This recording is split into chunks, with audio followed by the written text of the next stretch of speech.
Hello, hello. So let's get through this.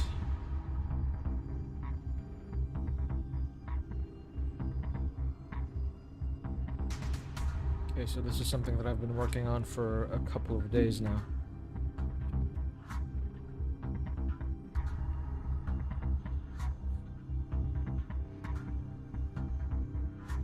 Okay, I hope the audio's good.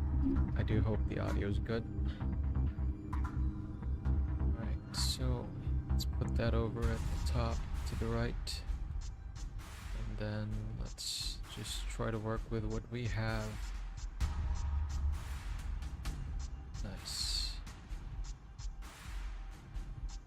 Alright, so we are drawing a Helldiver today. And there are just some aspects of this drawing right now that I'm not particularly fond of. Most probably this area here. Yeah, so I'm just gonna talk to myself until people show up. Which is not a bad idea, I suppose. So let's make sure that this looks to be three-dimensional, because we don't want this leg to appear dislocated or non-3D. This is the tricky part with foreshortening. You have to be careful. For example, here, this is showing a little bit to the front, but not too much. So we have to balance that out. Hello, viewer? If you would like to say hi, just say hi.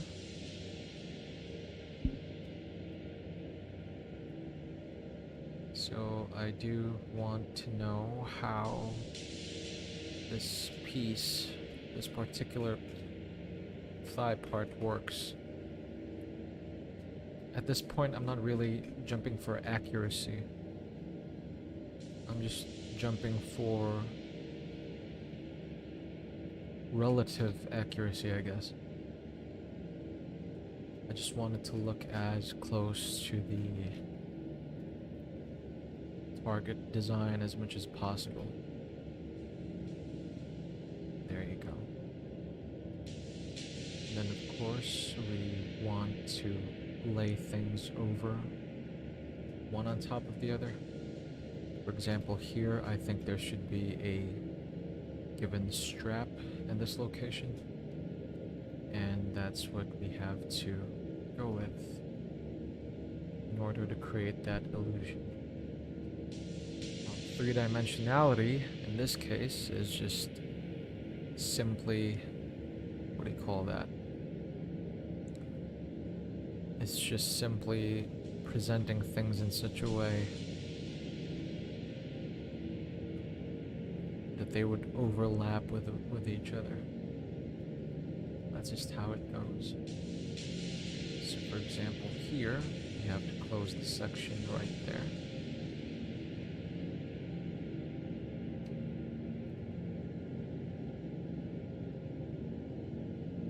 Close that off, like so.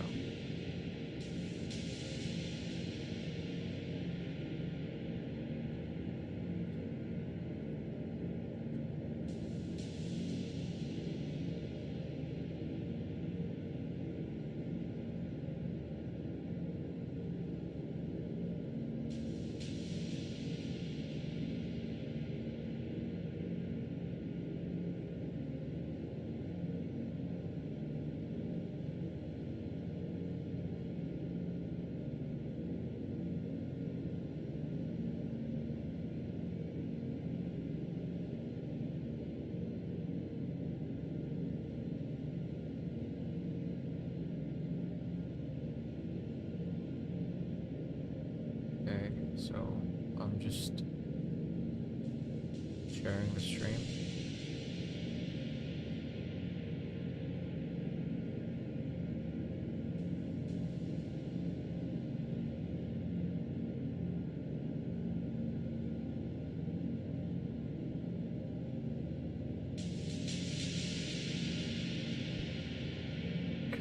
I think that this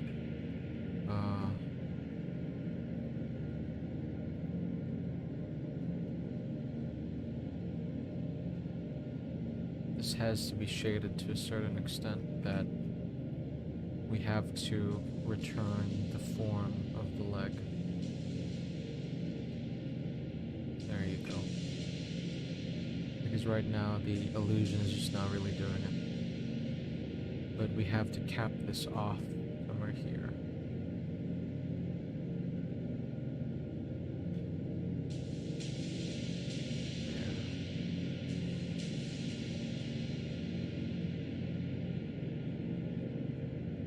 I think I'm just an utter perfectionist with my work that it's not paying off, really.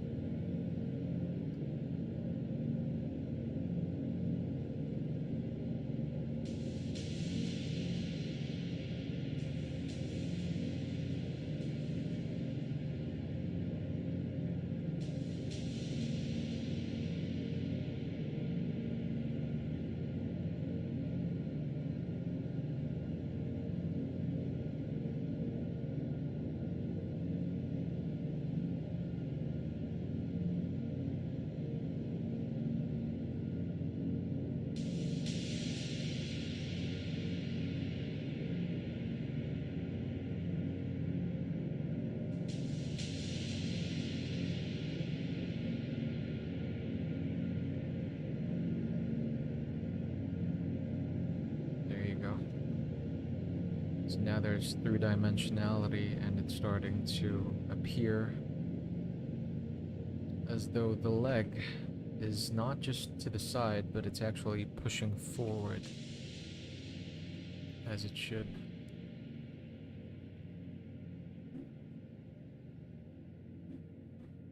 Okay, my arm hurts. Ah, damn it.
Okay, I think I went silent again.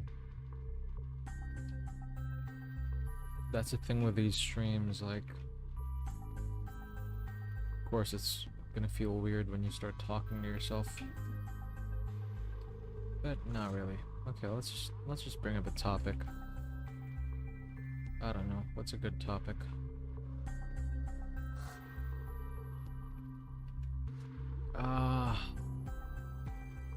Law. Let's talk about law. I don't know why. Or cosmic horror. There. That's a good topic.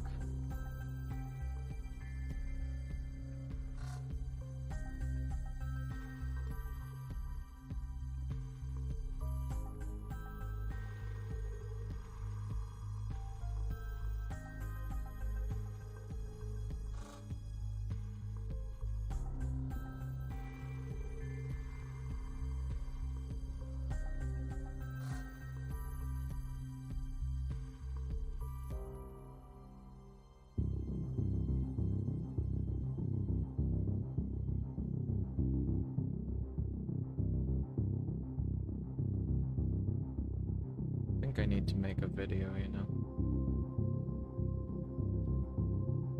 Like a proper tutorial video. I think people would like that.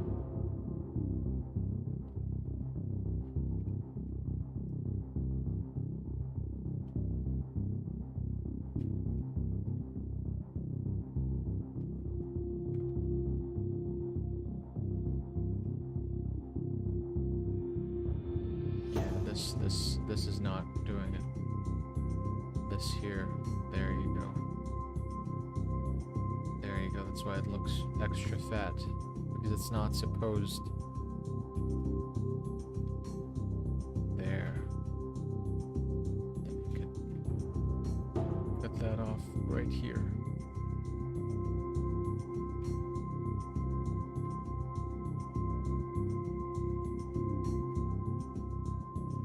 There you go. It's these minor shifts in size and weight that can really contribute to the overall flow of your illustration. There you go.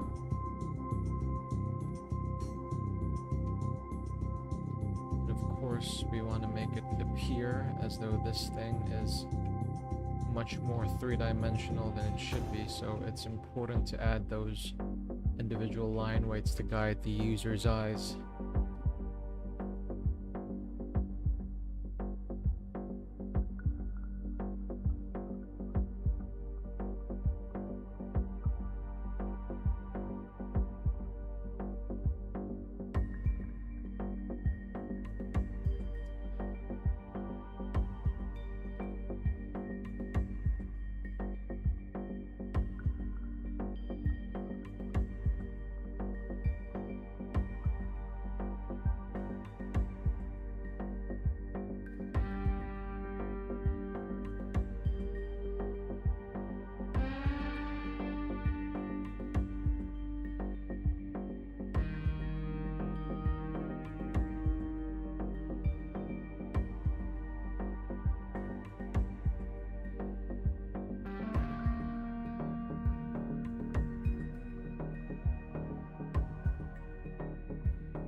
Alright, we could get back to this. There we go. I'm liking where this is going, honestly. The only problem I have with Photoshop, or like a cool feature I'd like for it to have, is probably the feature that Clip Studio Paint has, which is like you're able to retrace, or is it Procreate? You're able to retrace your steps. Then you're able to visualize how it was before versus how it is now, and then you can just scroll through it, and it's essentially like a time lapse. Now that's just pretty fucking cool. Alright, I think that's the first swear word of the day. I mean, not the day, I mean of this stream. Alright, to any viewers, I'd like to know how the audio is, and then I'll muck with it around in case it's terrible. If it's fine, then that's fine.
I hate how sometimes I'm just not really confident. No, I mean, I'm confident in my strokes, but it's more like I'm a little too doubtful of it. I don't know if that makes sense.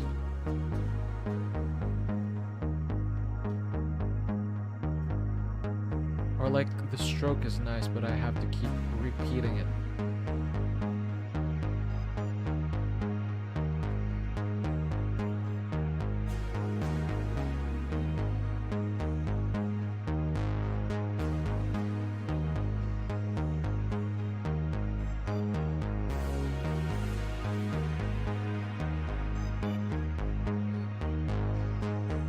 But then again, such is life.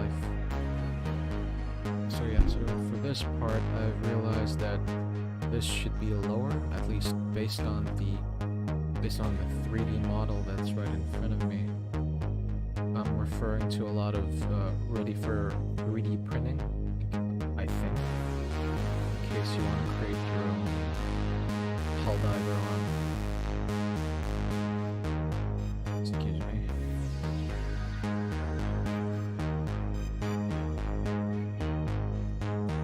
Yeah, that's the iffy part about this kind of work, is that I'm really just too obsessed with how close something looks. And that's the trouble with video game characters versus something like the comic book characters, because with comic books, there's a lot of room for changing things up. And that's not really the case when you draw game characters. They're designed, most of them these days, they're designed in such a way that they're almost cinematic, you know? They're designed for live action interpretation to a degree. Like, look at Ghost of Tsushima. It's semi-realistic. It's stylized for sure, but the game itself, his outfit, you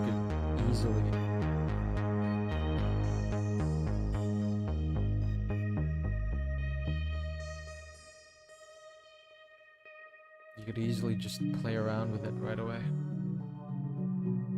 In real life is what I'm trying to say, at least. Is the audio good? I can see some people jumping in. Maybe the volume of the song is too high. Let me just lower that. Hello, hello, hello. I hope that this is better. Maybe this is better, I don't know. Yeah. Okay, so the boots are good. Sometimes I just want to draw on separate layers to really have a good look at the before and after, but when you want to just draw something quickly, you tend to forget.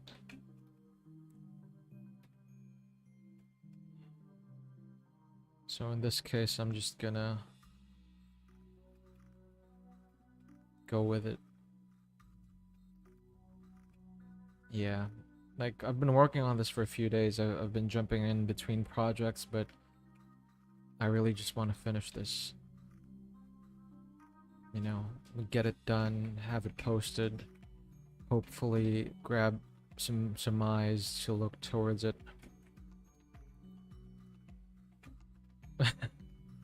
Definitely for democracy.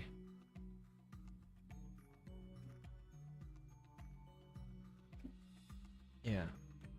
So my worry, let's talk about manga or comics for a short bit.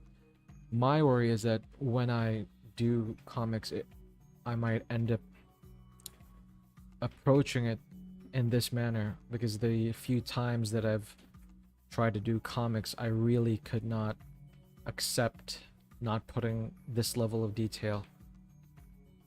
So like, for example, how do I skip these panels right here when the 3D model just really requires it, you know? And then for example here, we really have to understand the three-dimensionality of the leg. So this has to show up a little bit. Like so. Yeah, makes it look more 3D. Then of course here, I'm not really satisfied with how wide this goes. I think this should be a little bit more to the side. And then let's use a wider brush to make the part easily readable without having to spend too much time. Yeah, I think that's better. And then just nice quick lines to establish flow. And then straight line over there. Close this section here. There you go.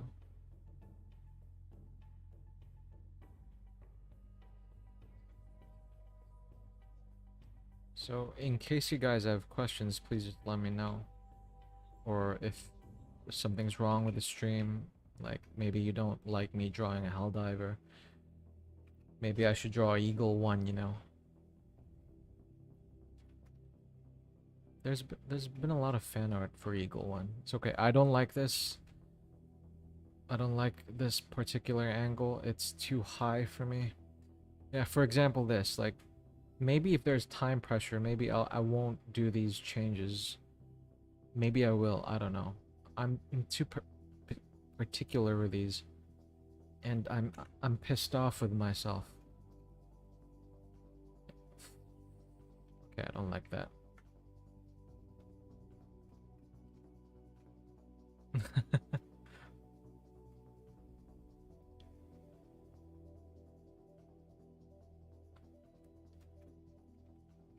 Do you still play Helldivers 30 FPS?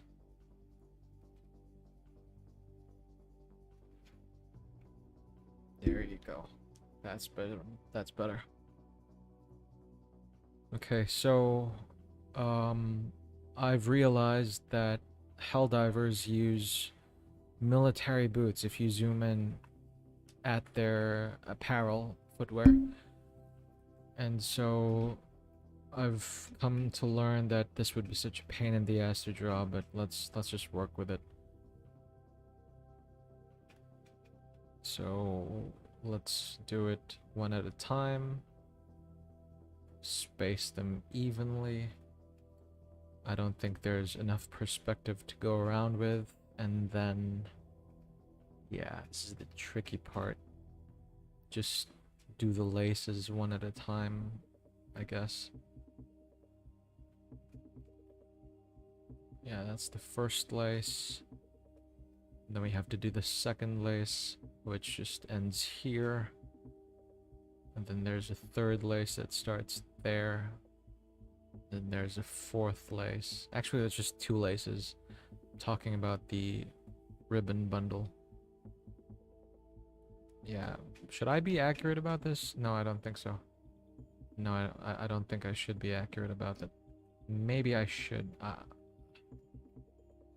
I'm not really setting a good example to my students with this. But not really. Like, this is a very specific type of artwork. Like, maybe if I did this in a charcoal style, I would have been far more loose, but we're inking. Yeah. I wonder how Riccardo Federici would approach these.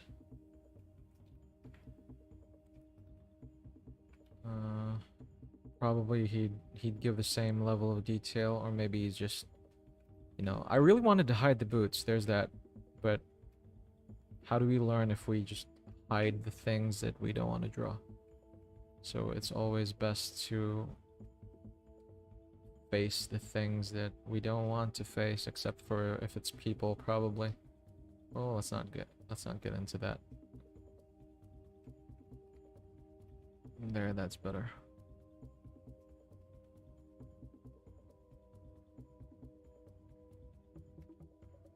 That's better. And then I think we can safely tie this up around here. like so, and then lock that area here, and then do the same thing again here.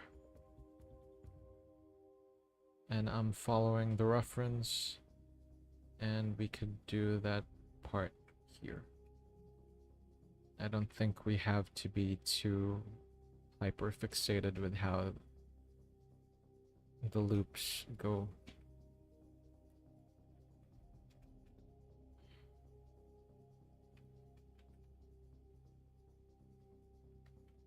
Yeah, if I don't think about posting this, and you know, that's the problem when you turn drawing into your career. All of the meditative aspect just disappears because you're thinking how will this artwork be received? So there's this tension and there's this battle that goes on with you, and sometimes you're not really drawing what you want to draw anymore. But I guess that's what Stanley Lau showed me when I attended his talk a few, like probably a month ago. You just really have to enjoy drawing. Like, find the fire back in your heart again.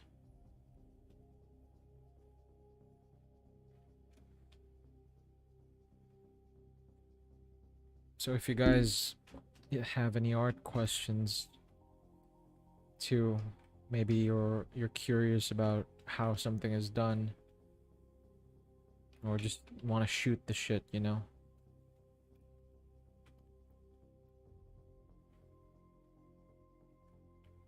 Like, some parts of a character are far more exciting to draw than others. There you go.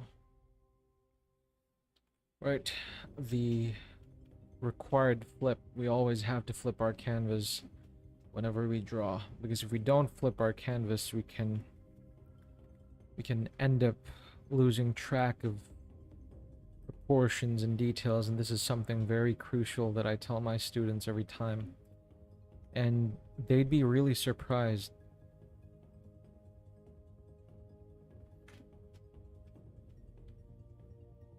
They draw something and then they'd realize, oh, if I had just flipped it. Because there's a lot of things that we're actually aware of when we draw. It's just that we're aware of it subconsciously rather than consciously. Or we can be aware about it, but we don't know how to express ourselves with regards to it. So that's why we have to keep drawing. So I noticed that his leg is a little too big. And so I am shrinking it down a little bit. And then making sure that the parts still fit. There you go. It's a little too big.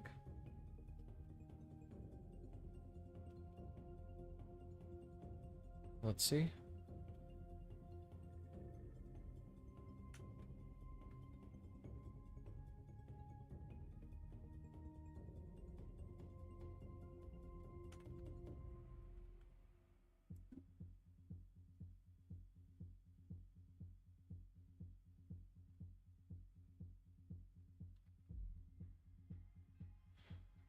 There. That's the huge difference. Okay. I'm not sure which one's better. I think the bigger one's better because there's a skew in perspective, so I might have been wrong about that. But anyways, I think we can move on to the next part. And this, I'll draw this on a separate layer because I'm pretty confident with the placement of the gear on the shoulders.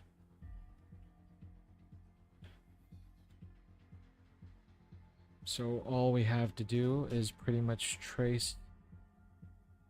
Not really trace. I mean, we kind of are because, well, I'm not. Is it tracing if you're tracing your own work? Maybe it is. I don't know. I mean, I don't trace other people's works. You guys can look into my other streams if you don't believe me.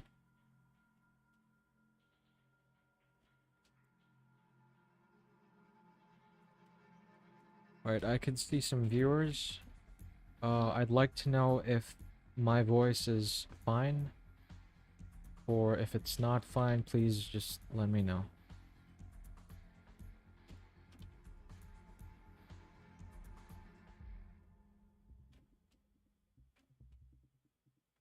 So this is probably the second time I've placed some music with a stream.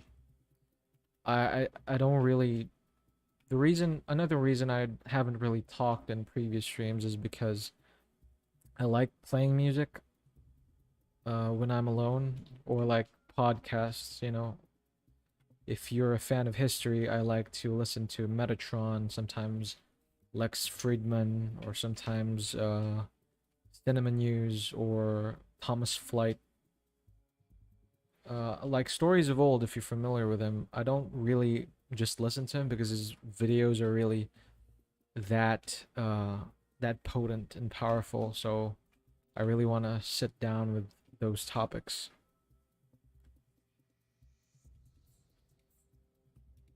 So for here, we have some ruffles going on by the shirt. So we have to be careful to really press down on that, create that fold. And there you go. And then some folds, of course, go one on top of the other. And such may be the case here.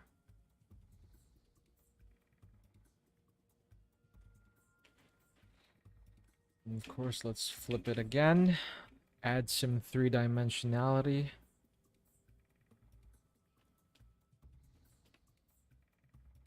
Have this section, if you can see my mouse, correspond with that area.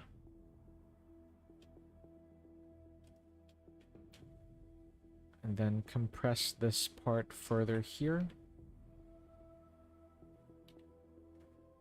There you go. So if we turn off there. Now our Helldiver is amputated, so I'm not sure if he's fighting automatons or terminids. So it depends on what he's fighting, whether I'm gonna put bullet holes like this, or if I'm gonna put like claw marks. So I'm not really sure. Either way, he done fucked up. That's what happened. So I think I am going to play some Saving Private Ryan clips. Of course, I'm not gonna stream it because the last time that accidentally happened is when I like took a break, played a film, and then YouTube was able to capture that. So that was that was really bad. It's either I play that or I play. No, not Mandy, not Jinro. Banshees of Inisherin, Uncle Vanya, Demolition. I'm looking at my list of movies right now. Hulk, no. The Last Duel, no. I don't think there are amputees there. Upgrade, probably. 12 Years a Slave. No. Killers of the Flower Moon, no. I don't think there are amputees there. Wait. Tenet, nope. Dune, nope. Northman. Wait, what was that movie again? What's that movie called? The war movie. All Quiet. All Quiet on the Western Front. There you go. This for sure should have amputees.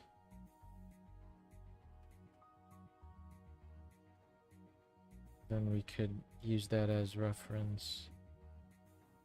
The only problem is that I don't know which part has amputees.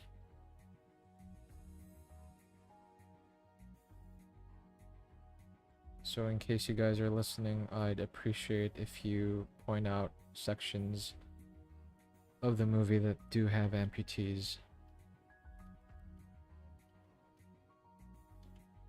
Okay, there we go. Found it.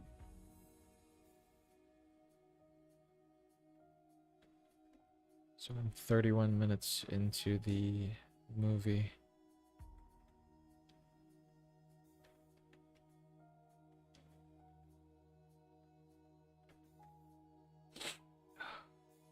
Where is that?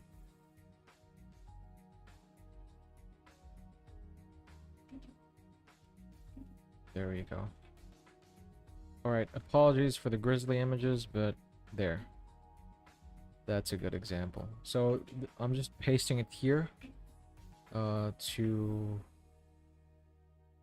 make it aware.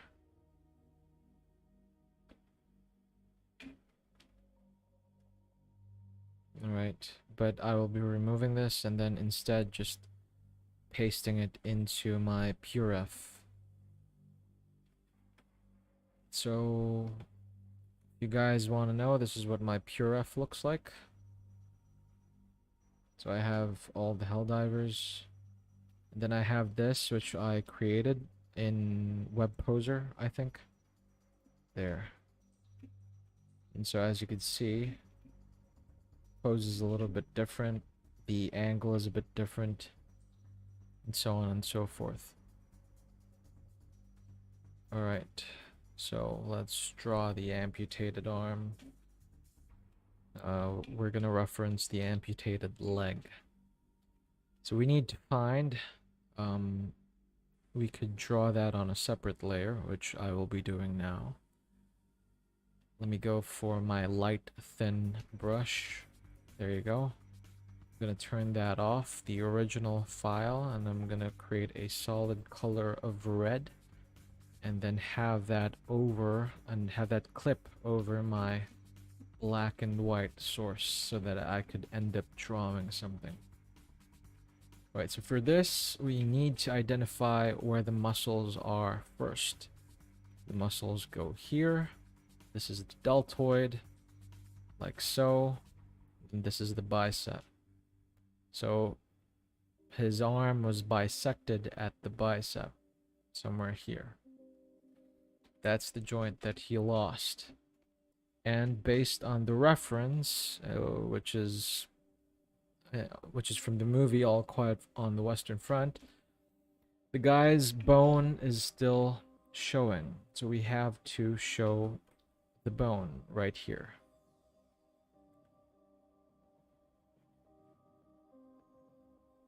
There you go.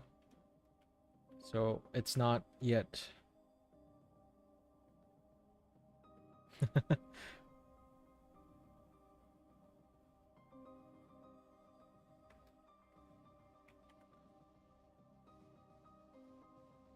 Okay, so right.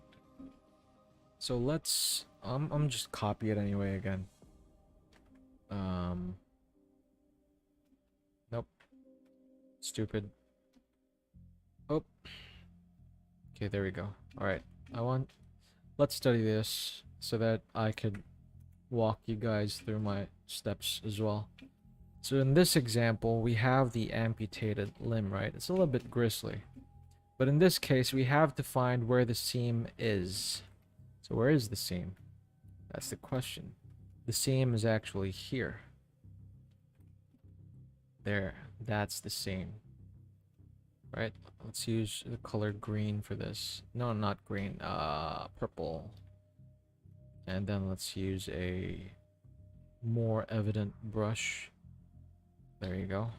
Right. This is the seam. So we need to find that, and since this is a pair of pants, there's actually another seam that goes here to the side. And then another seam that goes here. But since the leg had been twisted, what happens is that the other seam is completely rotated around here. And that's why, by this point, this is where the cut happens. This is where the tear happens. There. And so we need to acknowledge that and then understand where our Helldivers seams are. Based here, it would seem that the seams are somewhere here. And I think I should have included some more of those seams right there. Okay, so in this case, the seam if there is a seam underneath right here, then most probably there should be a seam that goes up here.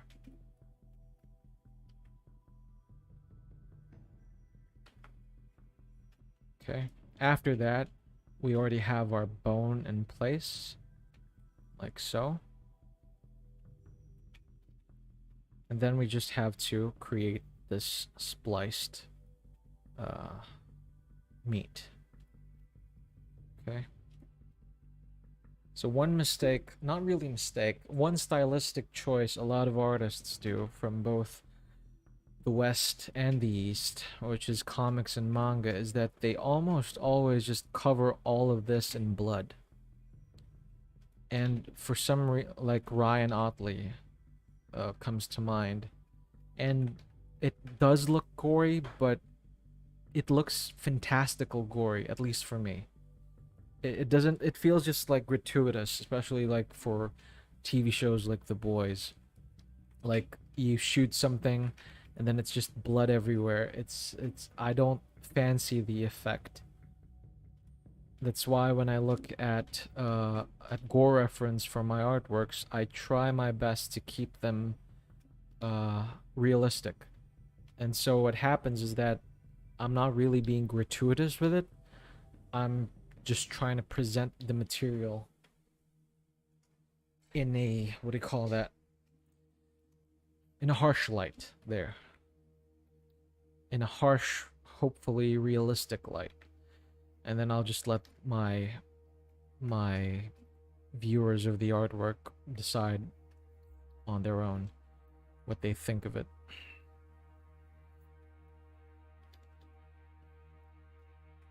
So almost everything that I do, I strive to have maybe 60% realism and then just 40% my stylization.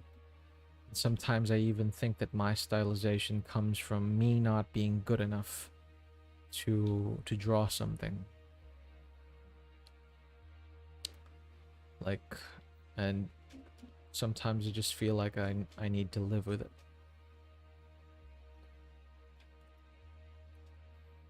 Yeah. I know that I still have so much that I need to learn. Right, so if we look at this reference again, we could tell that this is, wait, I have to select the color red. It's still turning according to its contour, the contour of the leg. So we need to do something similar with this, right? So we shouldn't bundle up the layers too much similar to this because there's no compression anymore, right? The arm's gone. Okay, there's a ringing. I think it's my laundry.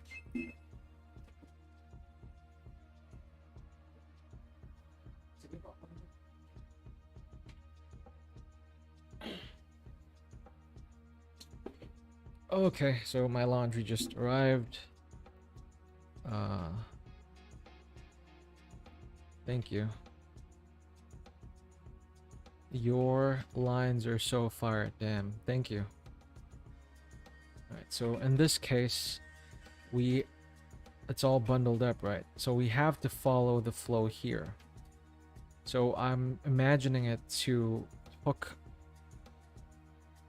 on this part right here and to hook on this part right here. So there are three anchor points. We have this one, and then this one. So from there we could actually draw this area first, and then we need to recognize where he's moving from.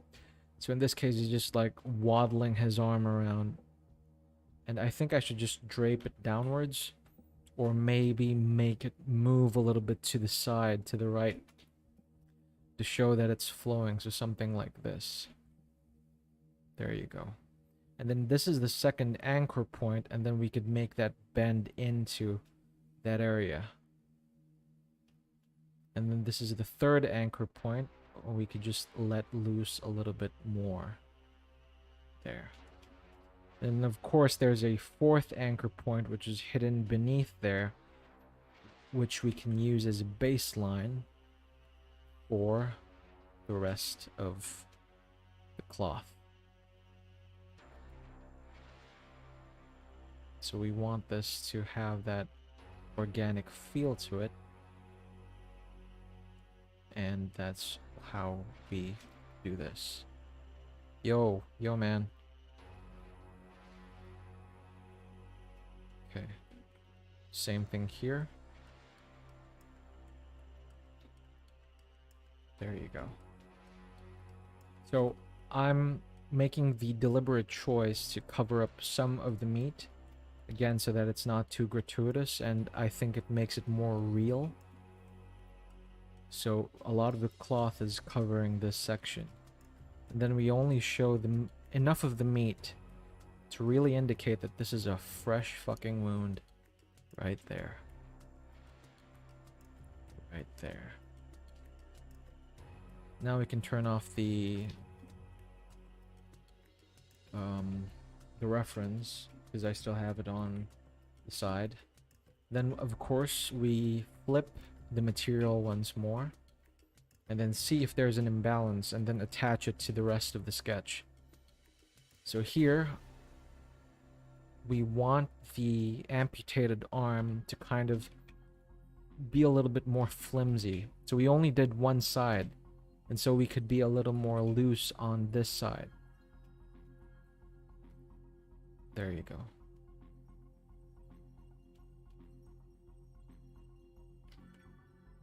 And then cut it off right here. Then make sure that it's creating this turning feel.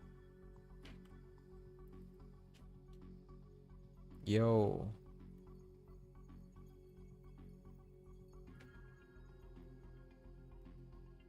There you go. Then we can add all of the grisly details a little later on. Okay, so make sure to add the meat to the stump, like so.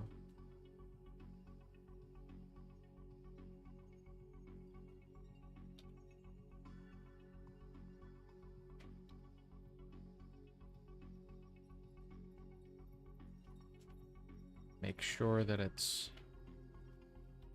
creating this turning feel, because it should still be three-dimensional. There you go.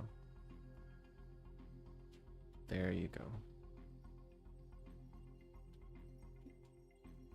So if you guys have any questions on the process, just please feel free to ask, and I'll answer to the best of my ability.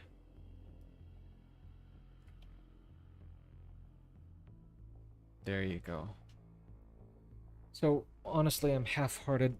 Is that concept art for some game or just study? It's more of fan art.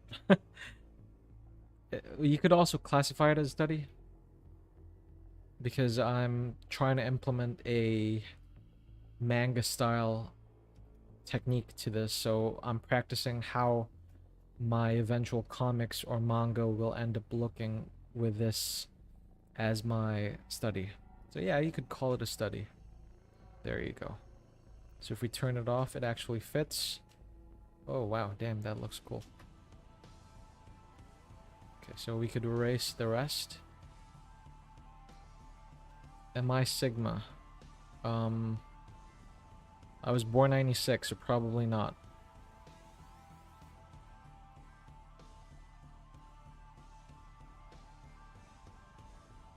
I hope I'm Sigma. I don't know.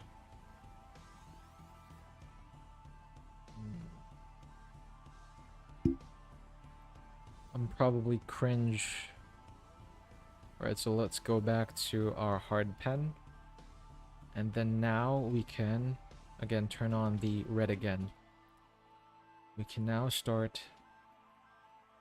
Were you talking about a lot of blood? You'll add it to the wound too. Yes, I will add it to the wound, but I will be very careful with it.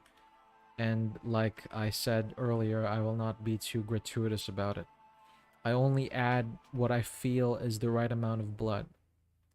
I don't like to bathe the subject in blood, unless of course the character bathed themselves in blood, which is a completely different topic. So if you have a character like, let's say, a witch, like the one in Hellboy, or the one in, what do you call that, Vampire Hunter D, where the one of the queens of the vampires, I think, literally needs to bathe herself in blood.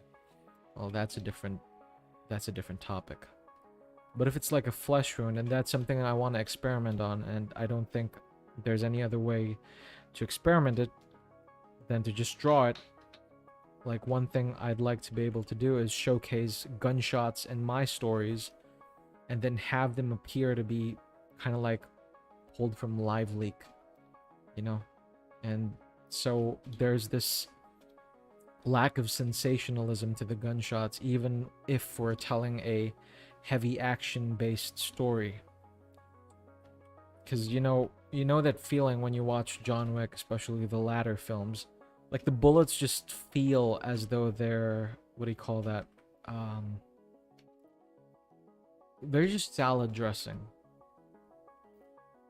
and up to the point where you feel comfortable with the bullets and you're expecting the bullets to fly into John Wick. Of course, that's the genre of the film that he has. But I always keep thinking, what if we maintain the tension of the bullets? What if it's like a video game cinematic bullet, right? I forgot where I heard this from. Like, if a character gets shot, like in The Last of Us, they could just walk it off. But if the same character is shot in a cutscene, they're not gonna walk it off, because like cutscene bullets do damage, and that's just something that we get used to as we play games. So like, if your companion character dies in game, you could just like restart the level. Yo, hey man. So that's kind of like what I want to be able to do with my comics. As you're reading it, every single bullet or attack should feel heavy and catastrophic. So that's how I personally would like to approach my stories.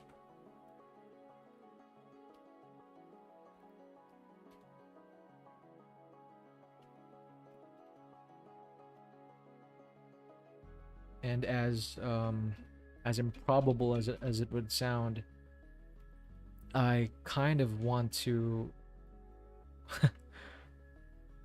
combine concepts a la Scorsese, and then with more quote unquote fun concepts like the MCU. Like, what if you could do that? And not like, because I don't think The Boys is a good measurement for realistic superhero stories. I don't think it's realistic. It's hateful superhero stories.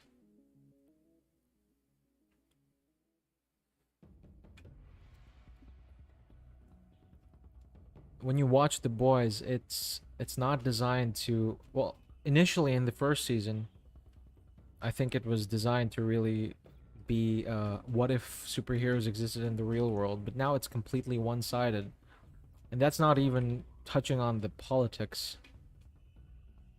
Alright, so now we're gonna ink this stump.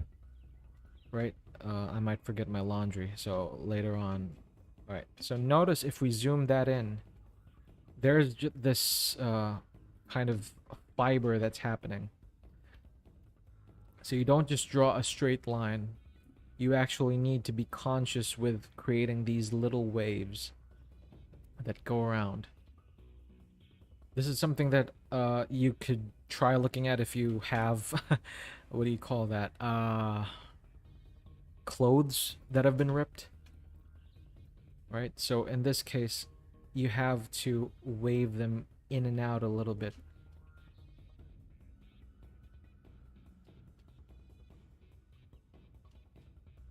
Notice the difference that it creates versus the parts that are stable.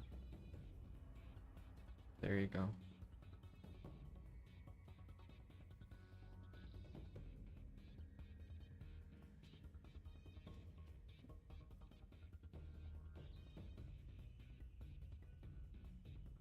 I like this kind of realistic approach. You know, it will give so much to the comic. Yeah, yeah. Thank you.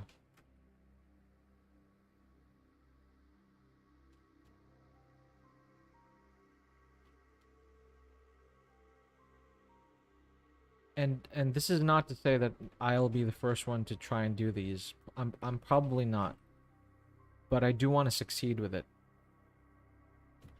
especially with the kind of art that I produce.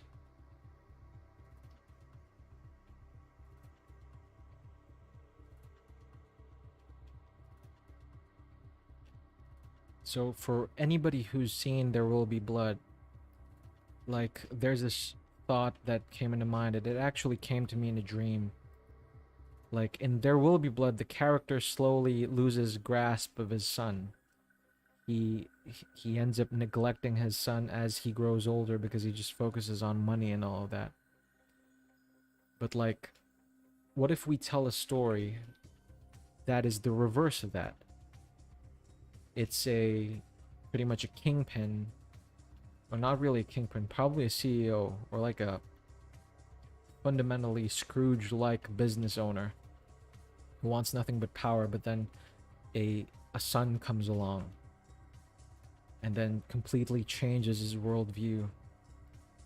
And now he needs to end up abandoning the principles that he lived by, you know, to be a good father to this child. And what if for some reason killing people is something that he has to abandon? And add to that maybe a cyberpunk type story or a cyberpunk type scene, and then have those two blend together.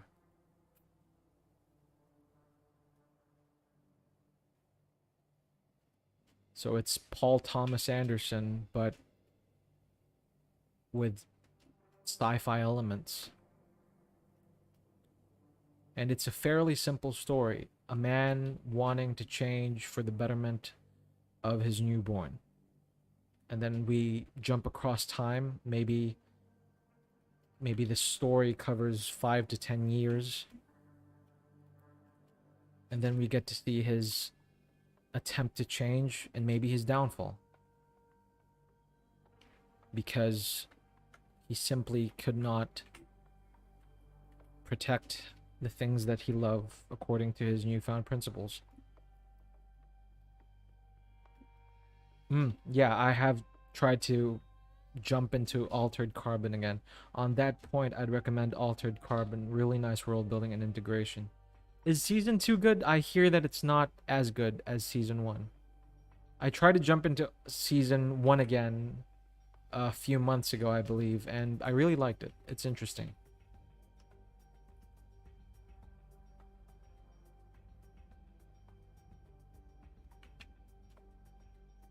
There.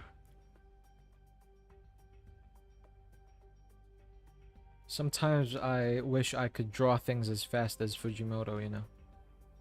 Oh, I knew something similar in books Varka Monster and Translate. There's a very rich couple.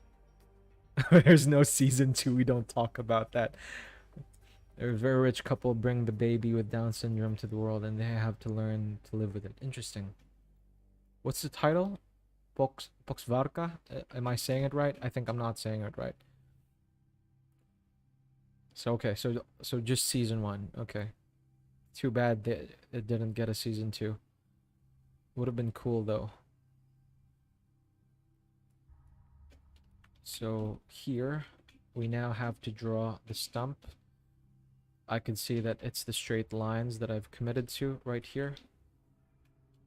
And then we just draw it straight and then create the cracks.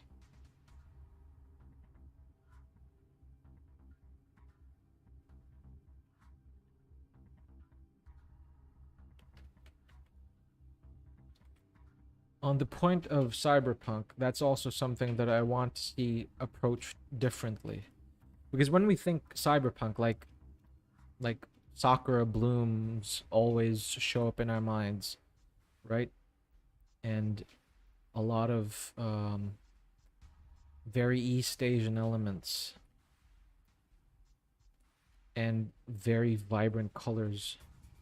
And there comes a point where we can't sometimes tell which cyberpunk is cyberpunk. Like, what story are you looking at? It's very rare for that to. It's very rare for there to be a proper distinction. And some titles do come to mind, like Deus Ex, and I'm sure you know this, CK. Deus Ex has a very, very um, specific art design that I really, really love. And just one screenshot of that, you could tell, oh, okay, I'm looking at Deus Ex. But a lot of the more less successful or generic cyberpunk stories, they feel like just kit bashed from,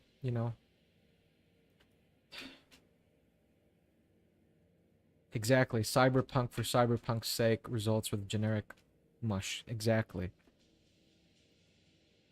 No one really tries to combine different elements to it. Right, so here, again, we go back to studying this stump right here. Alright, so let me erase that. One thing we'll notice is that we have to treat these as individual pieces of muscle. They're the different fibers. So we could essentially draw it up like that. It's ruptured meat there.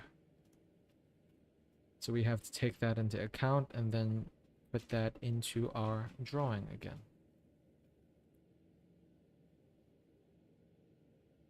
I mean, I kind of don't like, yeah, we are in the future, so it must be dystopian. Yeah, I have no problem with it being a dystopia, but your story needs to, your audience needs to, no, how do I say it? You have to make your concepts deserve their place in your world. Like, there has to be a reason for why things are. This is something I always tell my students. Don't just put something into your story or into your design just because it's cool, or just because previous writers or artists did it. Like, don't do that. That is a terrible way to write your story. Yeah, on the point of, what are you guys talking about? Dystopia. Yeah, yeah. Shit's just gonna get worse. Yes, I teach concept art at a university.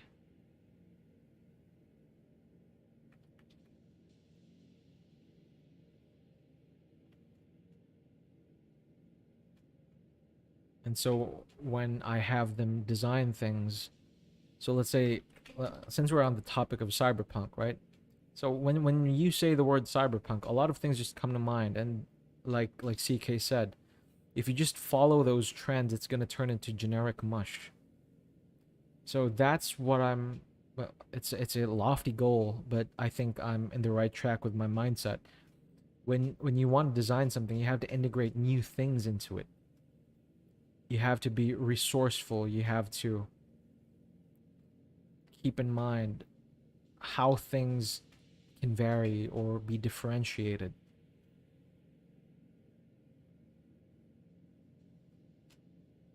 And maybe you just really have to write from the heart. And that sounds so cheesy, but what I mean is what you notice to be true, and you need to fight your biases about this. That's what you try to write. So, for example, I'm I'm a Christian, that's my religion, but you need to write in such a way that you could see from an atheist's perspective and to write sincerely. You don't write it in such a way that it would destroy their beliefs, No, you write it in such a way that you support their beliefs, because you're writing a character who's an atheist, and you write from their perspective, and that requires self-criticism of your own and letting go to a certain extent.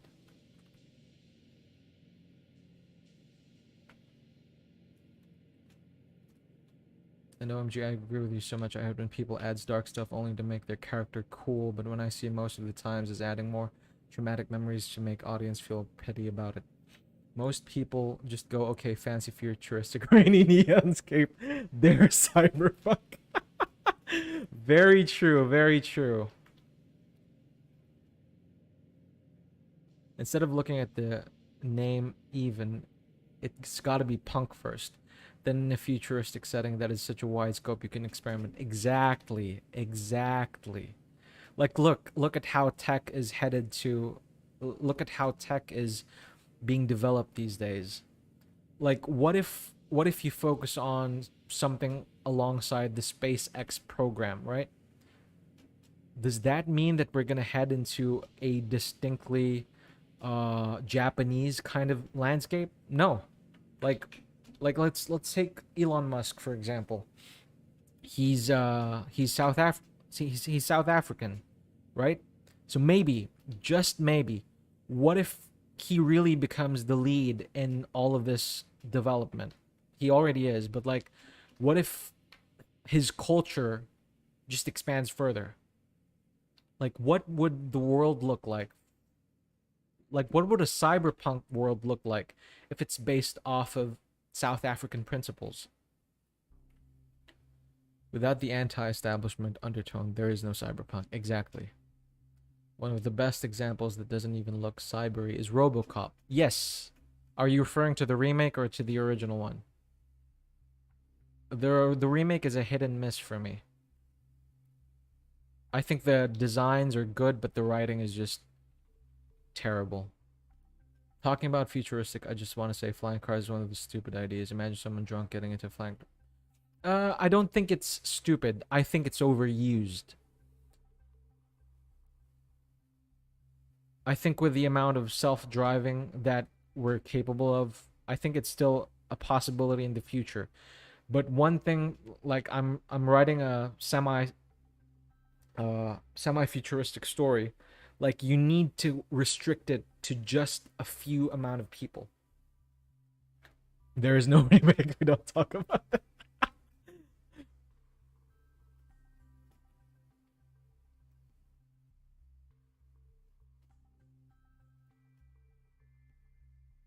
Okay, there we go.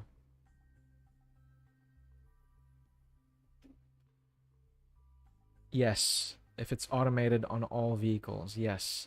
It's kind of like and I'd imagine there's kind of like a pilot licensing for that, right? Or maybe one way to make them more realistic is that pilots are actually the ones who drive these private flying vehicles. That's one way to already create the rules of your world. So only the hyper rich would have flying cars. Yes, airplanes would still exist. I don't think that airplanes would be defaced if you have flying cars. I think flying cars would just be Porsches or Mercedes Benz. Like, it would be those.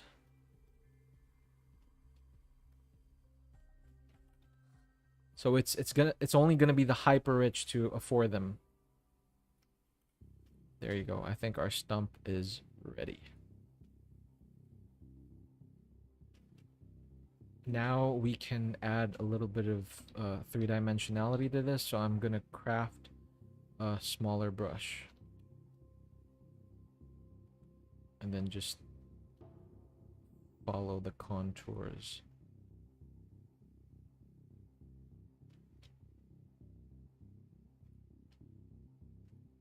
Yeah, and I think it's probably going to be from city to city, especially if those cities don't necessarily have airports, and so rooftop parking. So they're kind of like helicopters, pretty much. But you know, you could also park them in your driveway. So I do see a benefit to having flying cars in the future.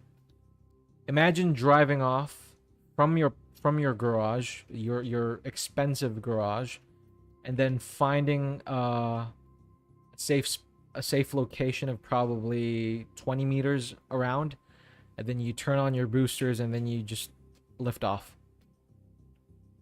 And then you could land at the top of your own building. So yeah, it's something that I could see the extremely rich acquiring.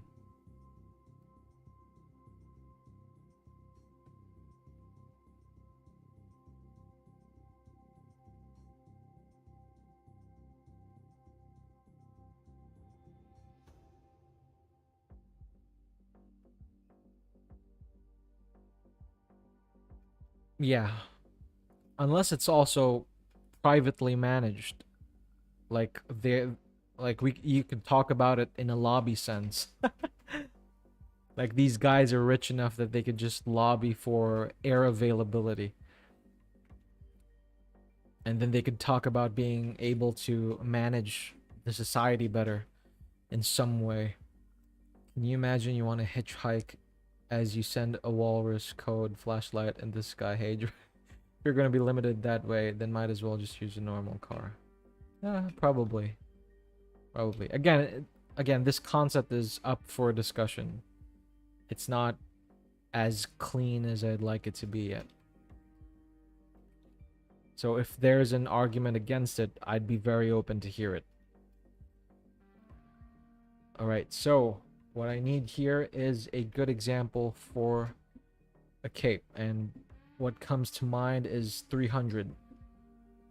300 has a lot of cinematic slow motion cape actions, and so that's why I hold on to a lot of movies. Like after I watch it, I don't delete them right away. I just stick with them because I think it helps expand somebody's visual library. Or if you guys know of any films with good cape flow, that would be cool.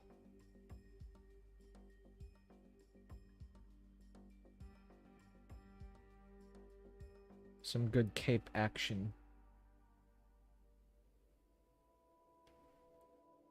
What comes to mind right away is 300. I'm actually looking through it right now.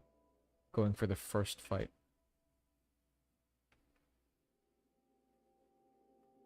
And then how he goes into slow-mo. Good movies with what?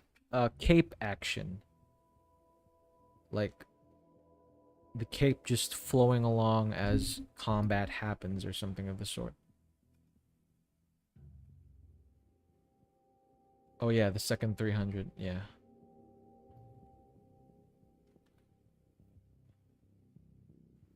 This is pretty good. Whatever flaws the two 300 movies have, they sure have a lot of good visual references that you could go for.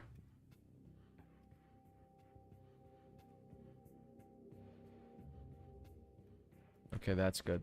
That's fire.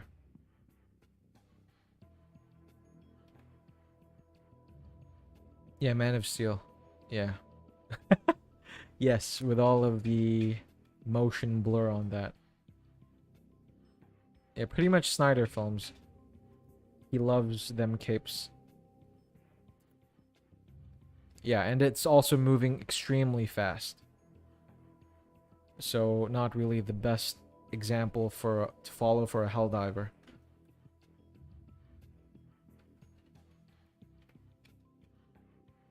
Yeah, these are good.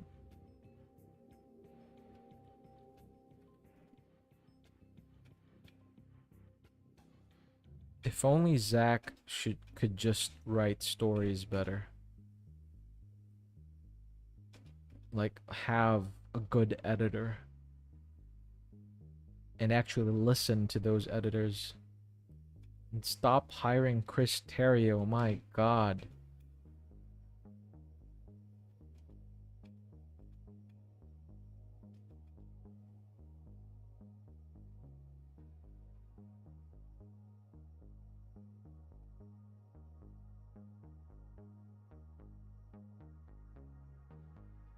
Yeah, he's not a passable writer.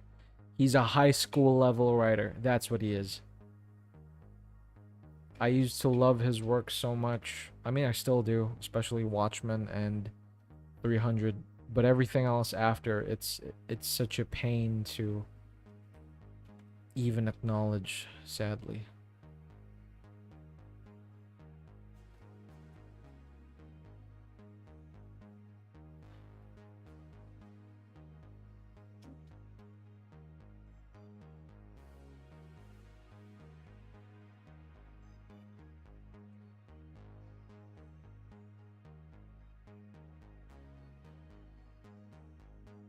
Yeah, I gotta copy this. I gotta copy these over into my PureF.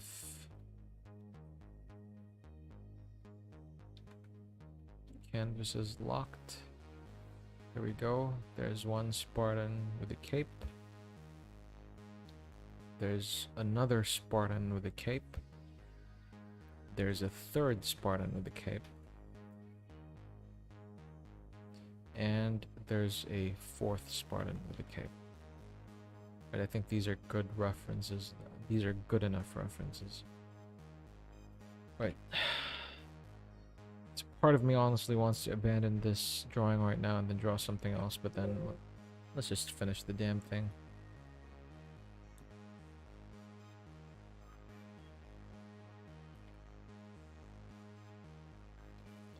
Okay. So earlier on, when I was learning how to draw, I used to reference three main artists. Oh, Game of Thrones. But do they have good shots of those capes? That's a separate topic.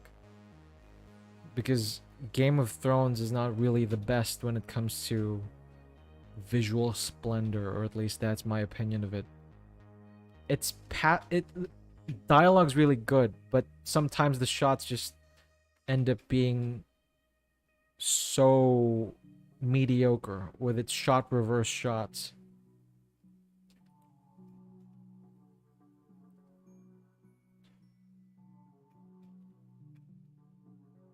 Especially the first season, like it feels extremely low budget.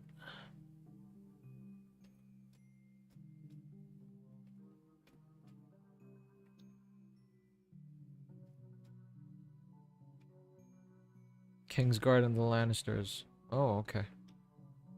I might look into those if this does not suffice.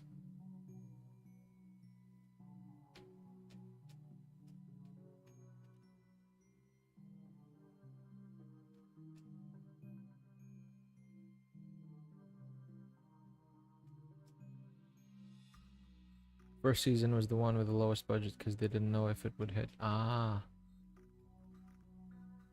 Well, it did hit. It hit a lot.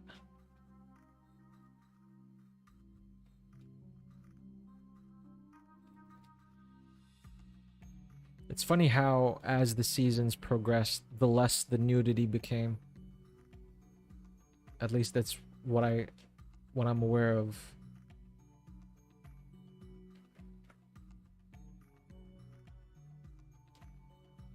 I don't know if that's accurate.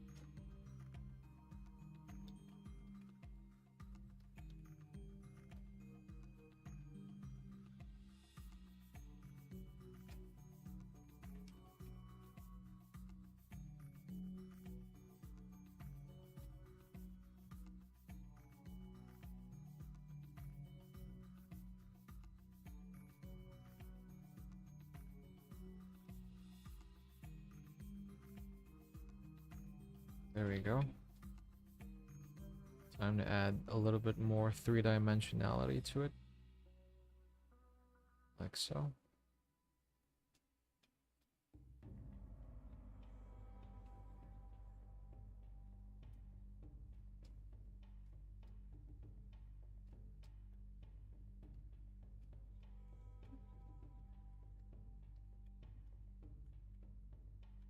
Alright, it's turning up pretty well, I think.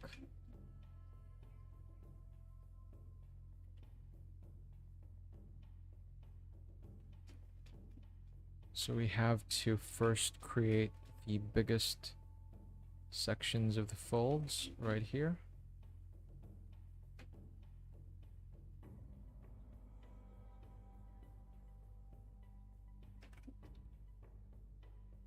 Because these should create the border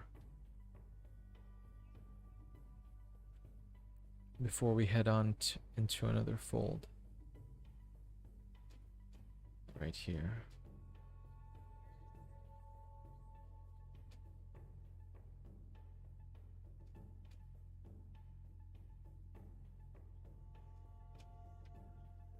It's too even.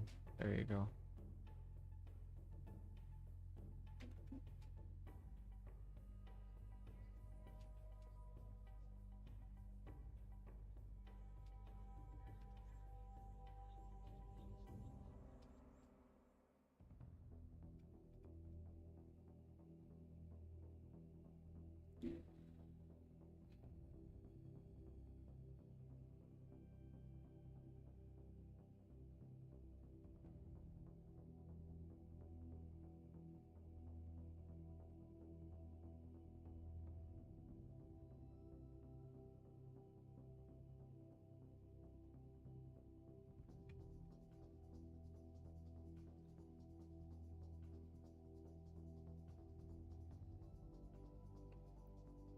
We have to create these shapes in such a way that they don't feel like they were planned out.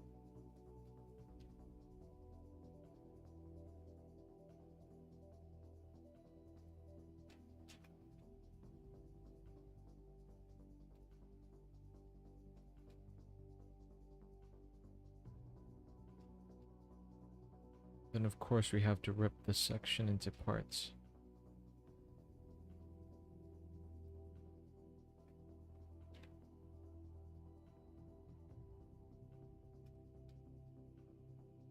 There you go.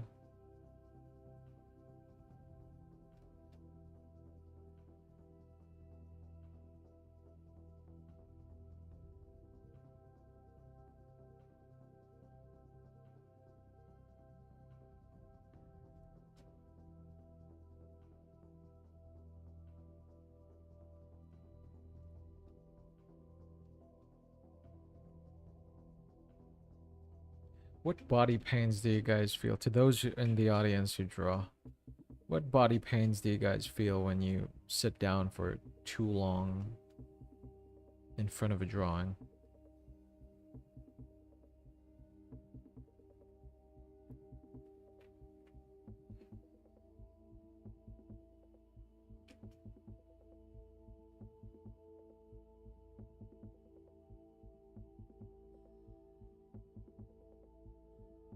There you go.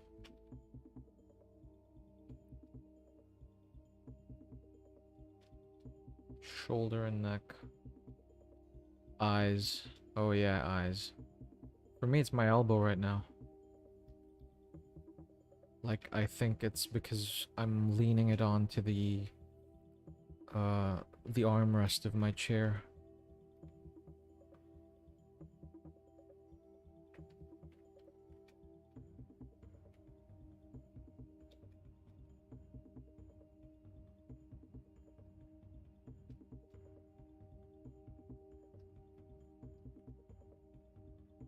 So as we're fading back into the distance, we could be lighter with our strokes.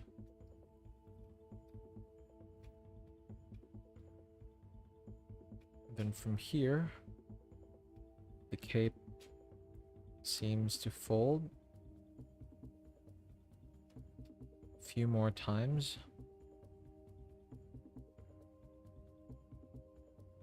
And this is something that we could once again reference from 300.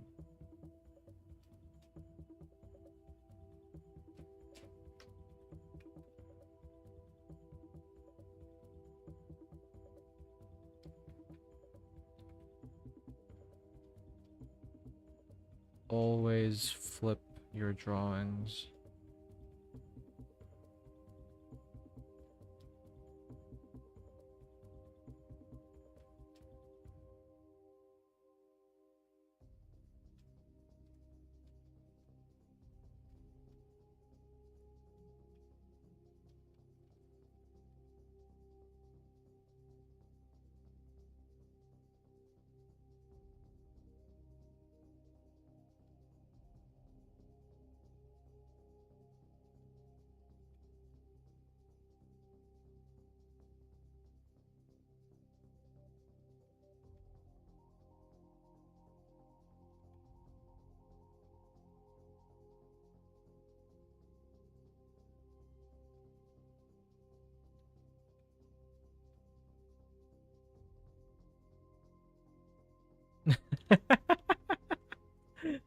Yes.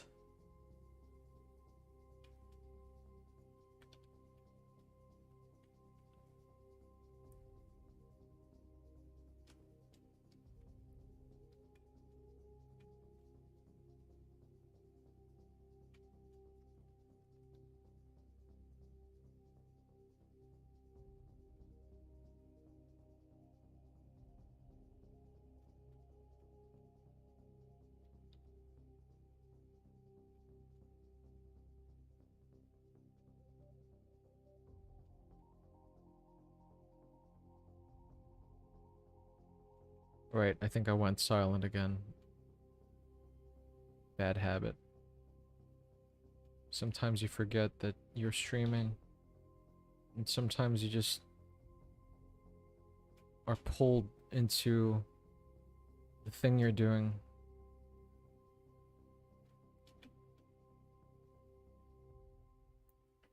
You're pulled a little too much.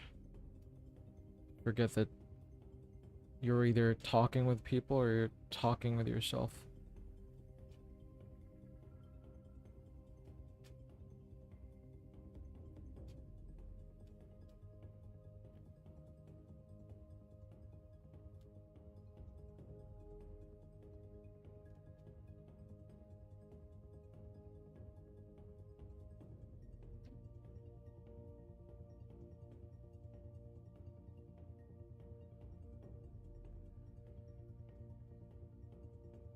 Can get really tricky establishing the volume in your drawing, but we'll find a way. For example, here, this is where some volume could be.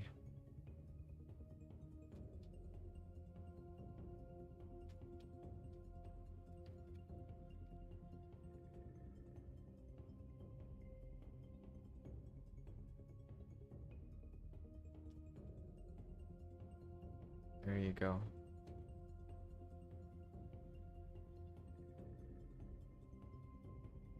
There you go. Okay, I'll just go down really quickly because I might forget my laundry. Gonna get laundry. I think this should take less than 5 minutes. I'll be back.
Alright. I have returned. I got my laundry. And we could proceed with this again.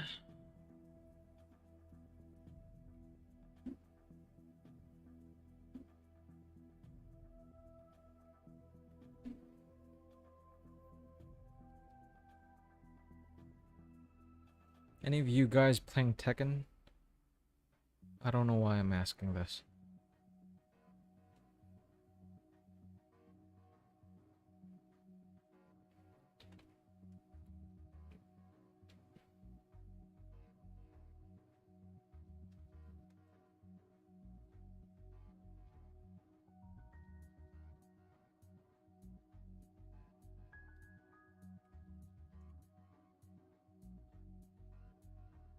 Do do do do do. Do do do do do do do do do. Do do do do do do do do do do do do do do do do do do. Take me away to a better place. Oh, King of Fighters, the OG. Okay. I used to play that a lot.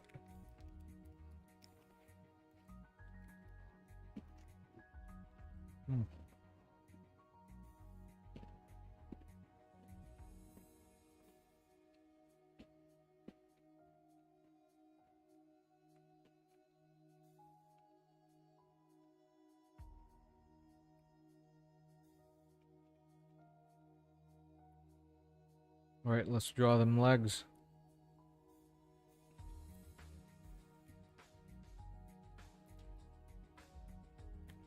I don't think I have a good reference. No, I do. Okay. I do have a good reference for the interior.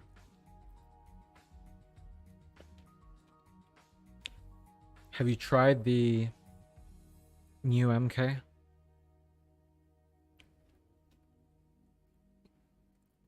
Or just watched videos of them?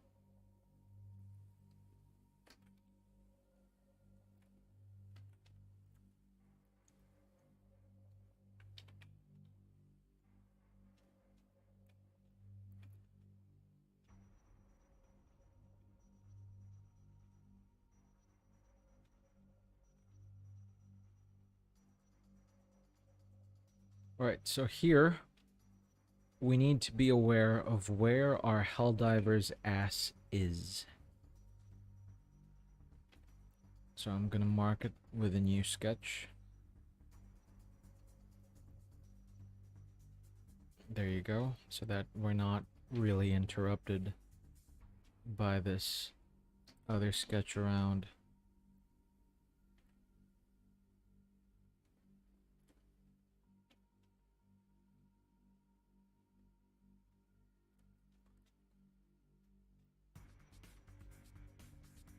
Oh yeah, I also have 11, and I was very contemplative with whether I should get MK1, but I'm very happy that I did not get it. Given the outcome. Alright, so here we need to imagine where the Helldiver's ass is. So his booty cheeks are here. That means his other booty cheek is somewhere hidden over there. And we have to manage where this part is going to be for that area. So I'm supposing it's somewhere here. And that there's a strap somewhere here, which we have to make sure looks as though it's pointed downwards.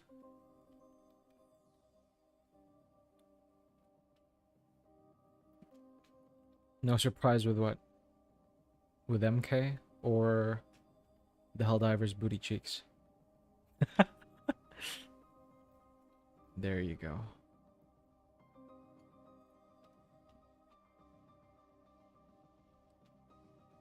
I was gonna get Helldivers too, because it... Yeah, it is. It still is. If you do plan on getting it, I've been playing it, and yeah, it's a blast. So the devs are hellbound on making a PvE game. No, they've actually set it up again, and all of the problems before are already good now. I haven't played I have MK1 and played it on launch. It was fun, but they're too slow compared to Street Fighter and Tekken. Slow in terms of content. Yeah. And the prices are ridiculous. That's another thing about it.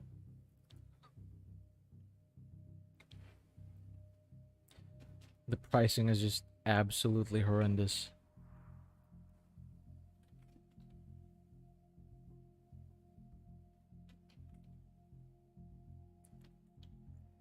Oh, you have Space Marine too. I just bought it. I just bought it and installed it. Ooh.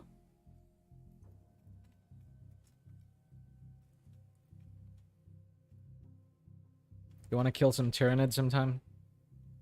I mean, not when I'm drawing, or not when you're drawing.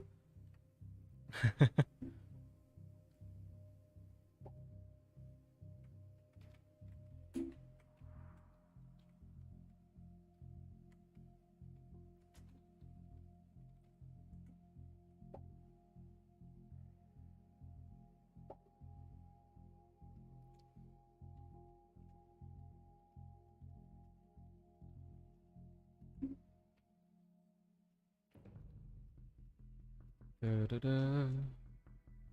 How are you finding Space Marine 2 so far?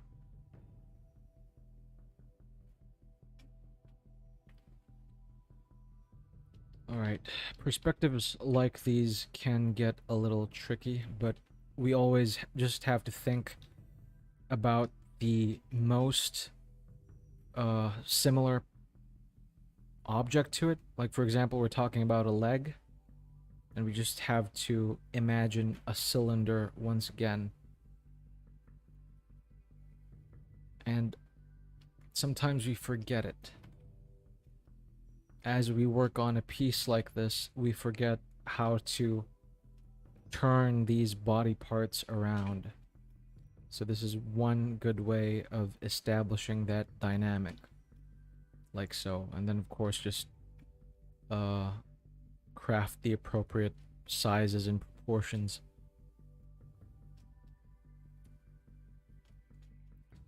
There you go.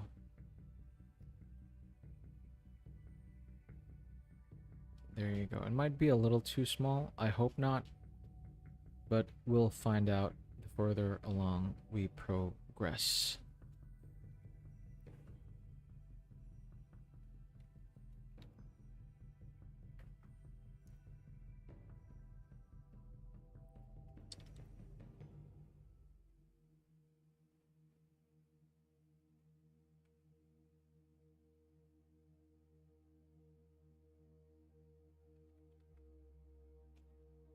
I think Warhammer, since we've already kind of brought it up, I think Warhammer is one of those beautiful IPs where just one look at it, you immediately know what IP you're looking at.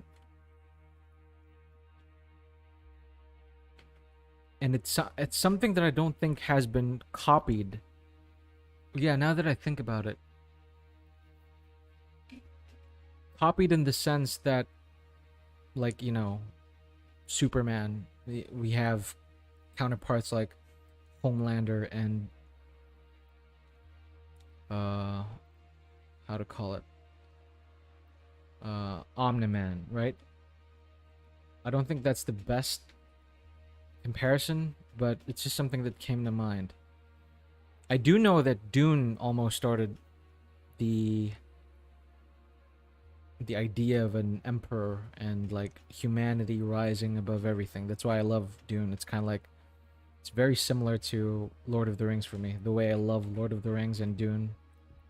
Of course, in different ways, because they're completely different products. Just a polished, fun game you can play with boys. No other company dares to recreate that kind of world building. I suppose so. Because they were established early, very early on, so they could keep doing what they were doing. That is true. That is true. They're essentially one of the pioneers.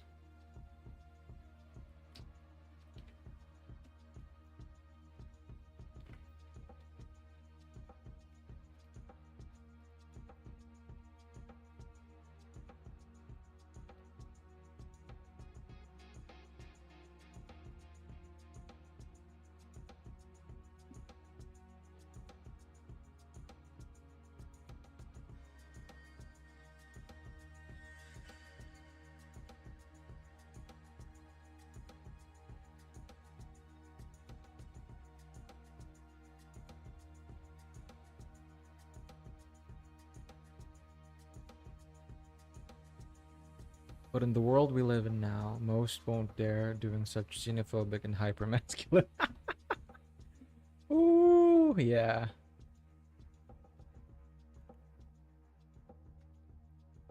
That is so true.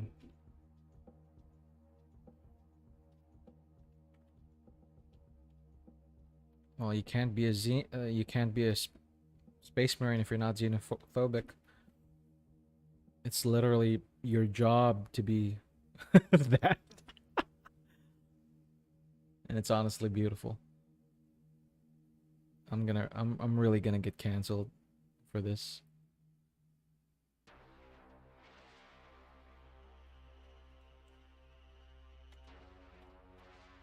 But you know, what's the point of living an inauthentic life?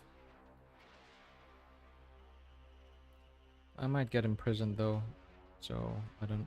Yeah? Is it worth it? I don't know. Maybe? Dude, I've been binging Warhammer.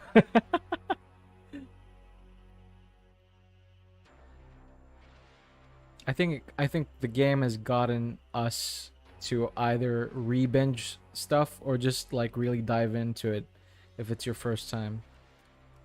I'm not the most knowledgeable when it comes to Warhammer. I think I'm a very surface level dweller of the lore. But yeah, the game has made me dive into it a whole lot. And I haven't even played it yet.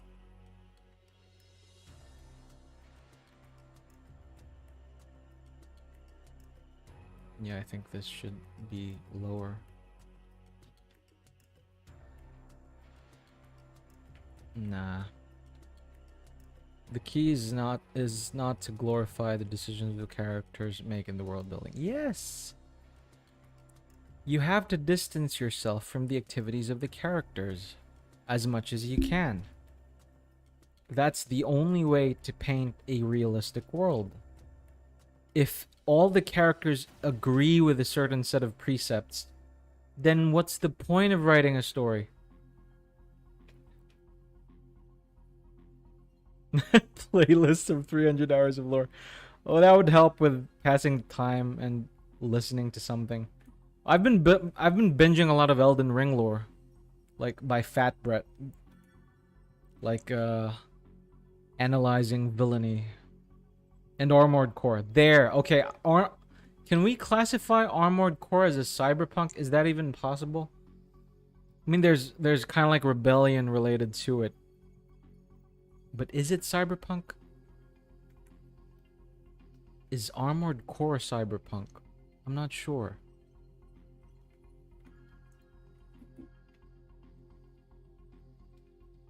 Now everyone is making the same social acceptable, politically correct fantasy worlds. Yeah, what's the point of writing fantasy if, like, fantasy is supposed to invite you into something new, something that hasn't been touched before.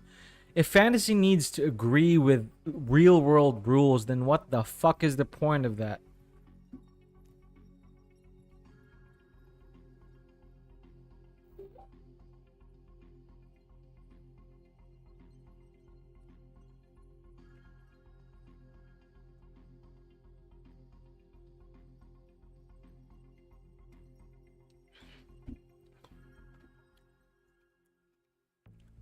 Fantasy, or pretty much good fiction, should make you either rethink your precepts because of how convincing an opposite perspective could be, or it should be able to make you question your own precepts because of how well written something is.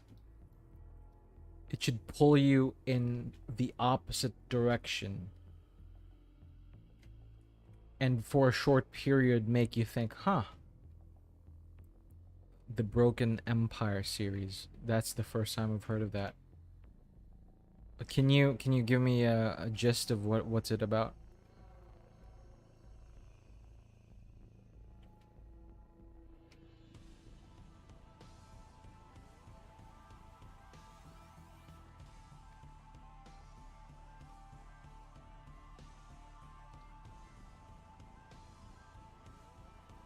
3 books, unapologetic and violent, but also has some interesting world building. Interesting.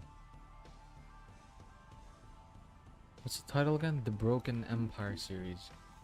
The Broken. Excuse me. The Broken Empire trilogy. Mark Lawrence.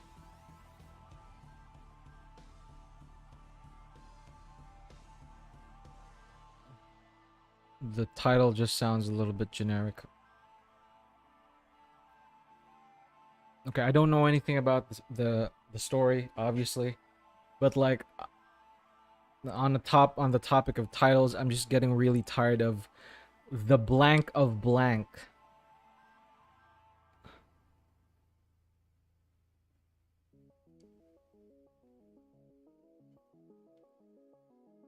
It's got a main character that you're gonna hate, but makes you keep reading. Also has some really yeah. The artwork though was really good. I just wish maybe the title was different. Like I like the Broken Empire title. That's pretty cool. But settling on maybe you could have went with Broken Empire Prince, Broken Empire King, Broken Empire Emperor. That would have been more original, I think. 10 to 15 years ago. Yeah. That's it's a pet peeve. Cuz majority of books have such titles. The blah blah of blah blah. Especially those romantasy ones. Oh my god, don't even get me started on those.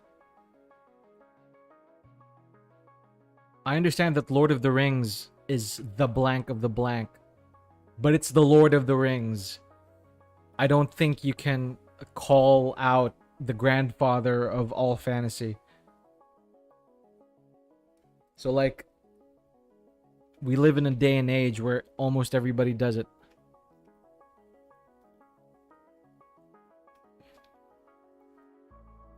Like, okay, I'm not fond of these two titles, Hunger Games and Divergent. I think their concepts are pretty cringe, but the titles are very cool. Like Divergent, like it makes you think, but then once you realize it's just it's young adult with a chosen one kind of character. That's what I really don't like. Oh, and then on the topic of chosen one, I really want to tell stories where it seems to revolve around a chosen one kind of character. It seems to. But it just so happens to be the subjective point of view of that character.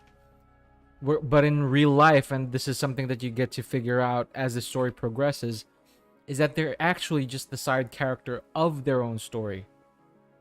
And the interesting shit actually happens to the people around them. I don't think people really do that. Now I get you. Fantasy genre is basically now built by the name generator. To be honest, the series name is following a pretty easy step-by-step thinking. Prince, King. Yes, yes. I do like that. That's why I kind of recommended the idea of the Broken Empire, Prince, right? And then the Broken Empire, King. So you are still following the same concept. And in concept, I do think it's pretty cool. So I do agree with you on that.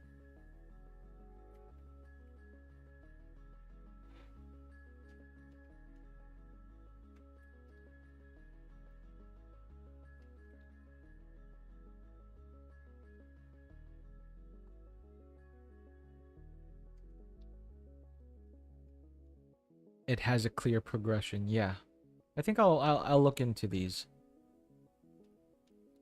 Yeah, but in the story, the thorns thing plays a big part of sorts. I see. I see. Okay. Okay. If the story makes it count, then I think it can be forgiven. Definitely.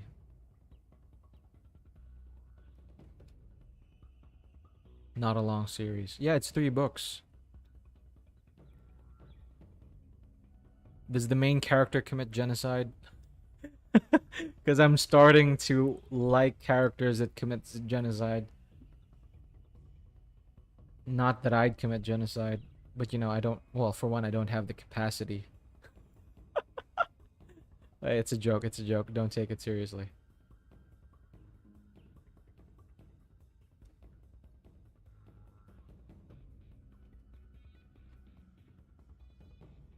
Several. Okay, call me definitely intrigued.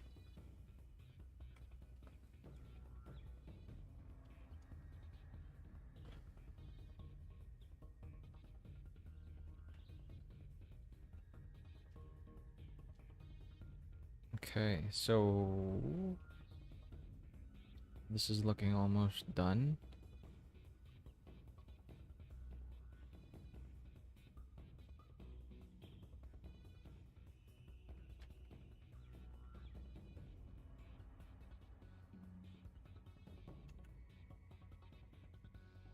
The big iron in his grip.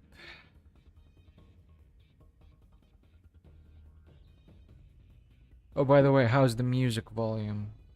I've set up music to play in the background. I hope it's not too distracting. Because in my last streams, or in most of my streams, it's just absolute silence. And in case I do put voiceovers, like, even the voice is completely it's just the voice and there's no audio or anything.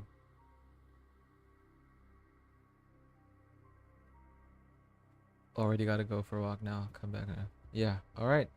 Thanks for joining the stream, man. Appreciate it. That was a cool discussion we had. All the best with the walk. I really like the pictures that you take of the, like, is that a park nearby? Very, very subtle. Alright, awesome. Awesome.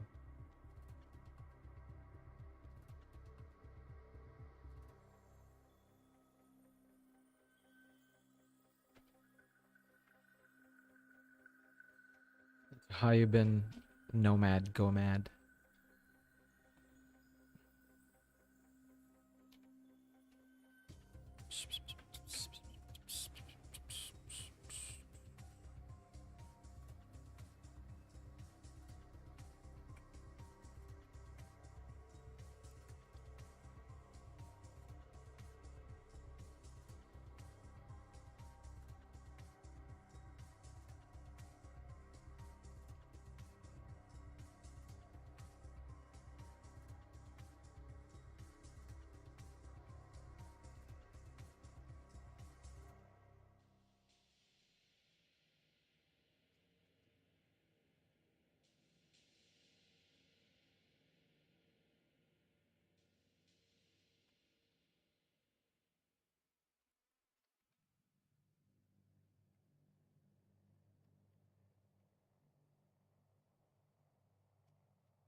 There we go.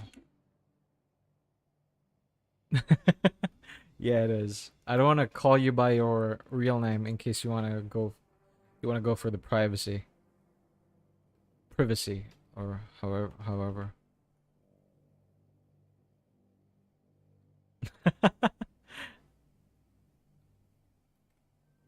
I just said what's right in front of me.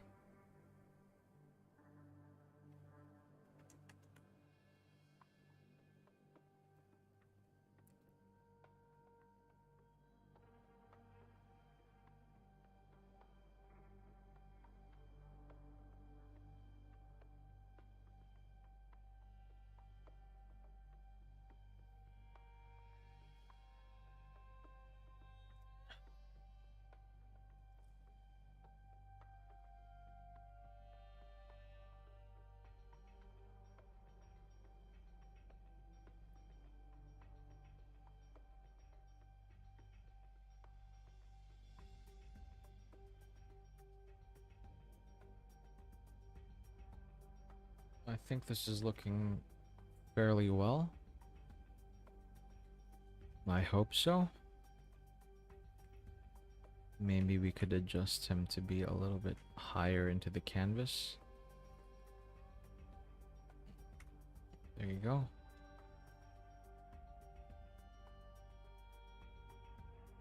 And then recently, whenever I try to draw cape characters like Batman or Superman, I get a hard time looking for reference. I do a cloth sim. Oh, cloth sims, yeah. I would love to do those too, but it's been quite a long time since I've touched 3D software. I do have Blender installed in my machine, but I think it's been years since I last activated that. I do think I need to relearn it.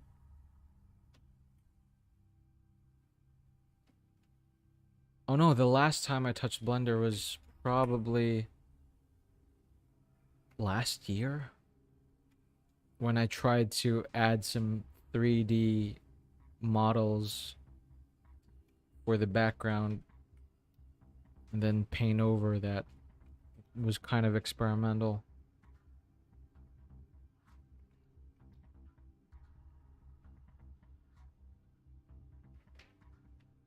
What software do you use for the cloth sim?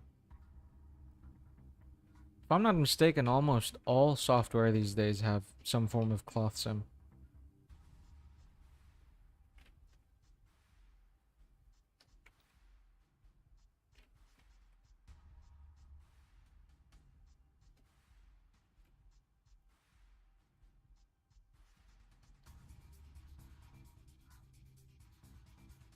Blender. Mm.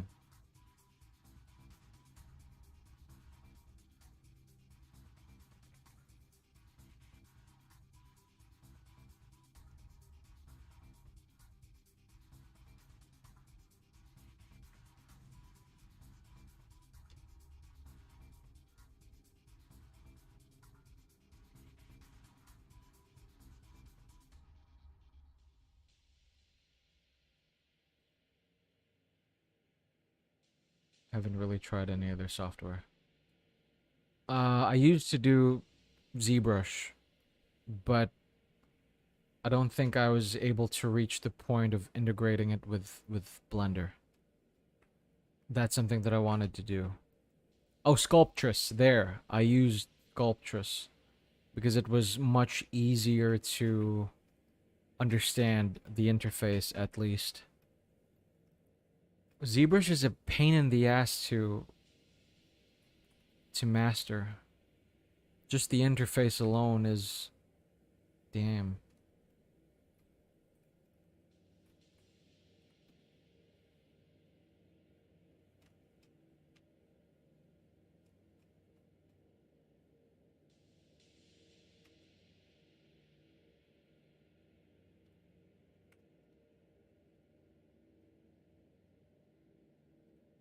I could see some viewers come say hi.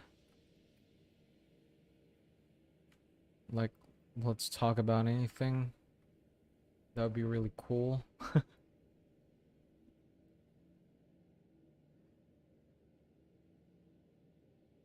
Yeah, 3D definitely is. Like, modeling alone is one thing.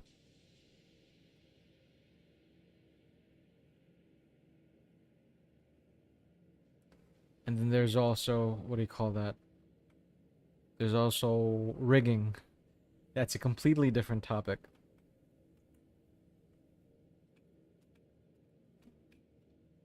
And then there's texturing. And don't even get me started on compositing, my god.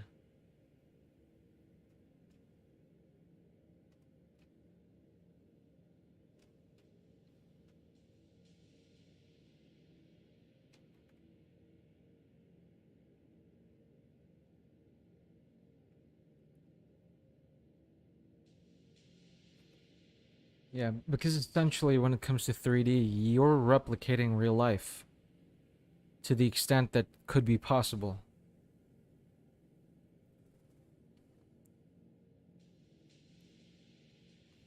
And 3D requires of you to be more careful with how you approach things. Oh, yeah. Nodes are a different devil entirely.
I have not checked up on Helldivers again, but yes, it's been looking good. I've tried it out myself, and yes, I could affirm that.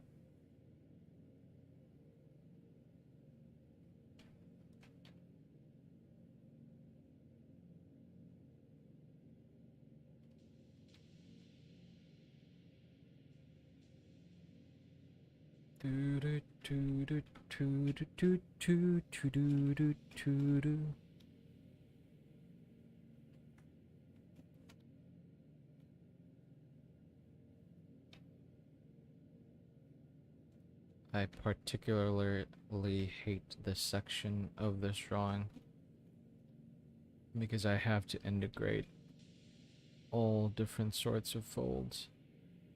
God damn it.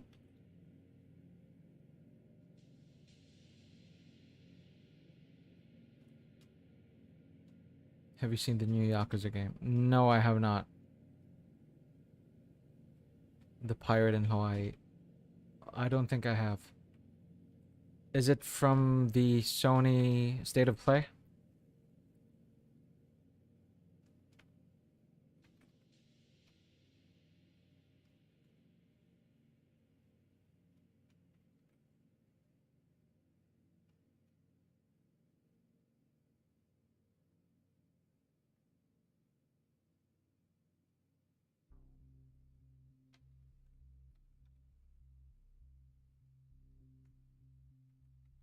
Nope. Oh, then I'm not really sure.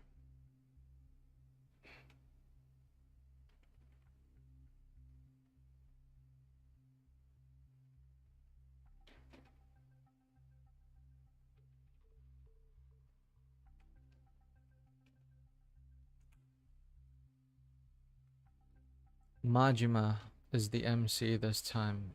I'm not really familiar with it.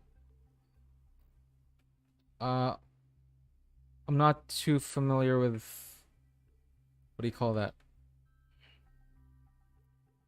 With, what's that? With Yakuza as a whole. I'm just really aware of that it's a very specific type of game with its very distinct nuances and its specific type of comedy. That much I could say. But as a whole, number one, I haven't played a single title of it.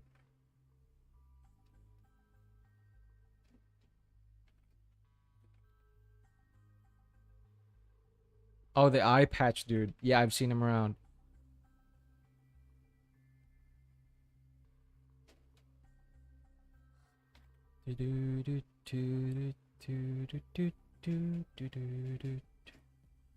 this one should protrude a little bit more.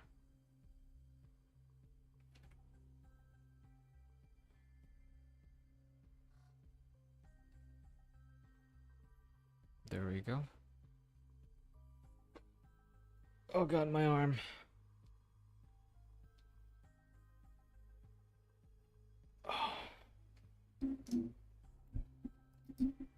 And I think that it's the kind of story that's able to balance really serious shit and suddenly extremely goofy stuff, right?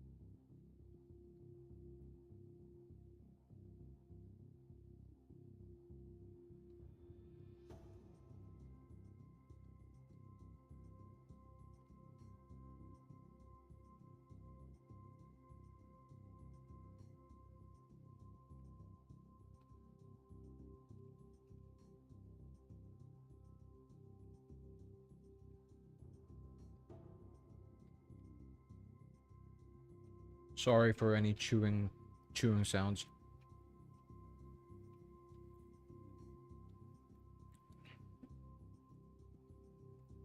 I'm having some Presto crackers. Cookies, I mean. Biscuits. Whatever you want to call it.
I need more coffee.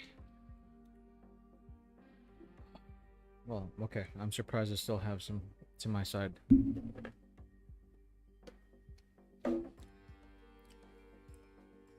Making my way downtown, walking fast, faces past him, and I'm homebound. I cannot sing that song without thinking about white chicks. And I need you. And I miss you. And now I wonder if I could fall into the sky. Do you think time would pass me by?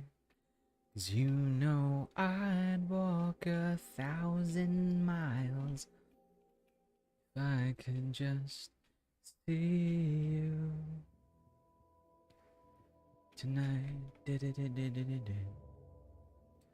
Okay, I don't want to get copyright struck by the YouTube gods, so I think I'll stop making horrible noises.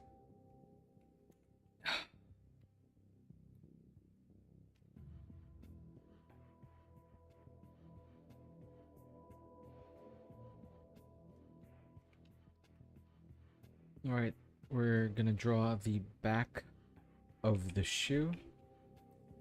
So we have to be still aware of how the three-dimensionality of the shoe works. So as you will notice here, it starts to bulge up here at the back. So we have to take that into account as we draw this section. And then from there, create the appropriate shape dynamic as we go along.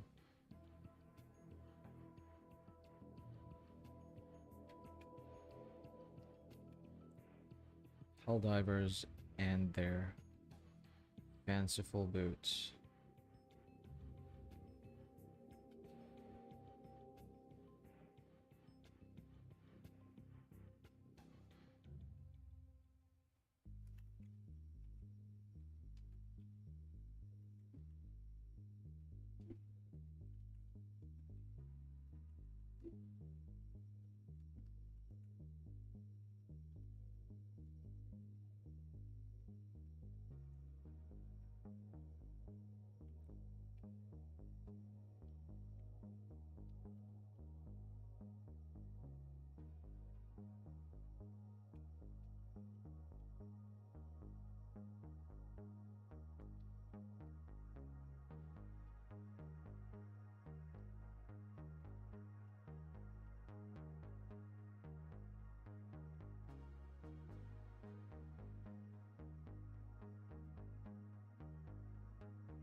I used to be so afraid with like pointing limbs in a specific direction because I really didn't know how to do it.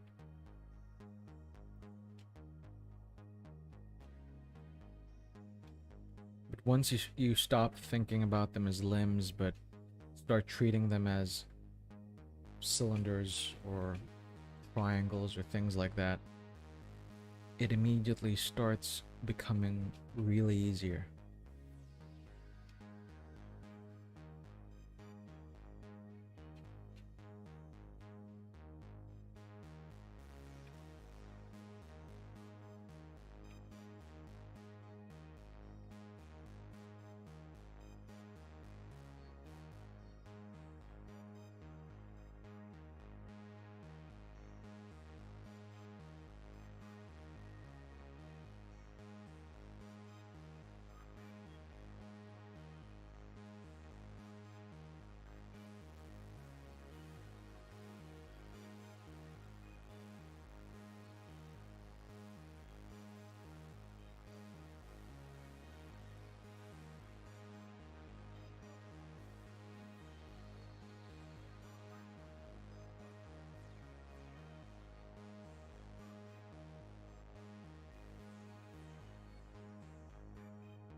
There we go. I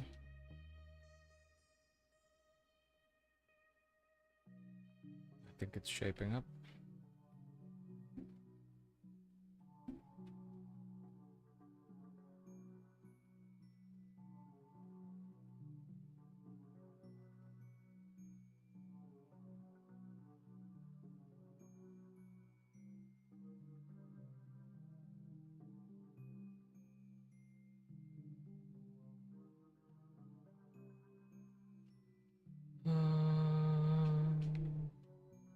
Bum bum bum bum bum. Bum bum bum bum bum. Any projects you guys are working on?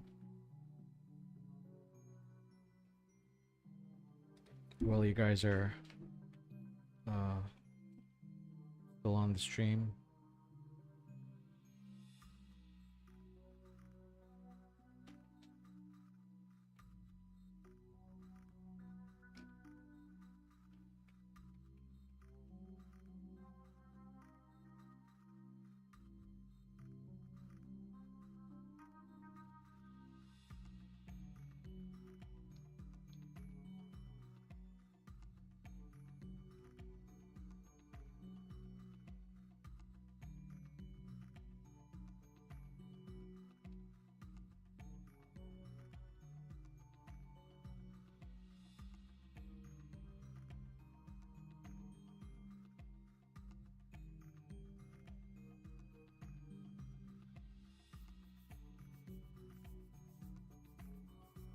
Doing post-editing for theses. I see, I see.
I'm quiet again.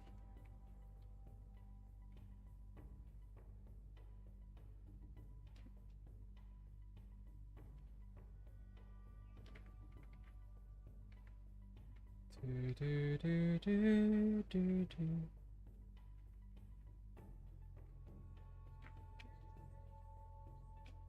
Okay, I could feel a tangent going on here, which I don't appreciate. A tangent is showing up in the drawing.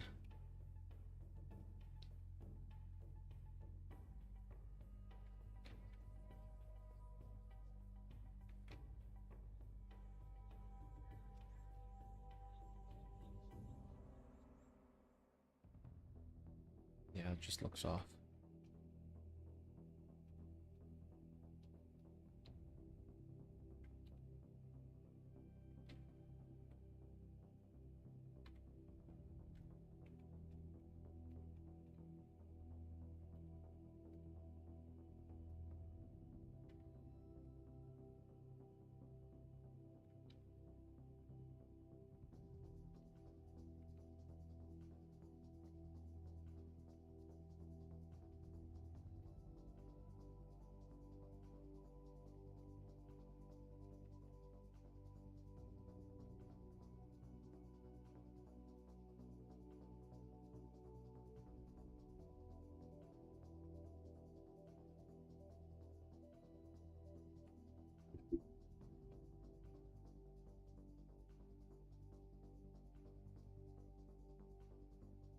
I do not like this part. I hate this part right here. I just can't take those tears. I hate this part right here. Whose song is that again?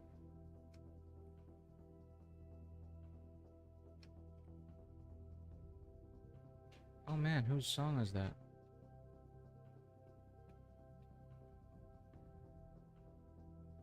I can't take it any longer. Thought that we were stronger. All we do is linger, slipping through my fingers.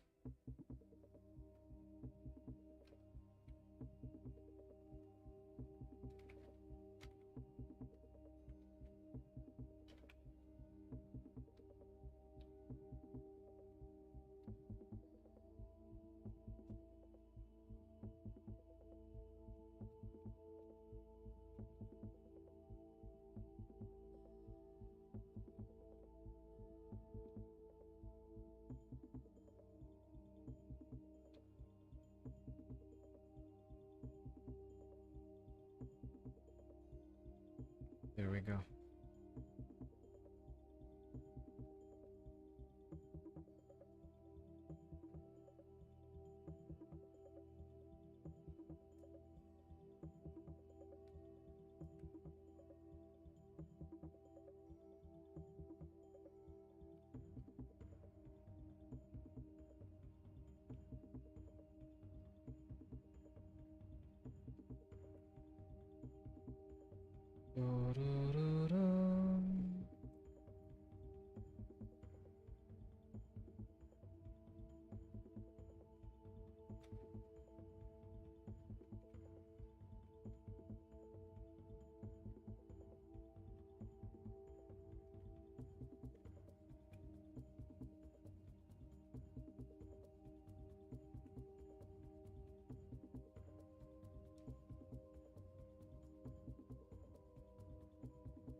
I think we have to... something's off. This angle, it looks good. I think we have to make this part of the leg slightly bigger.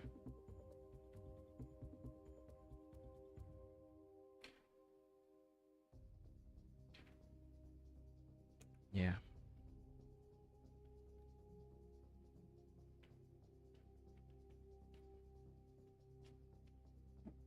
And then craft this in such a way that it starts to widen right here.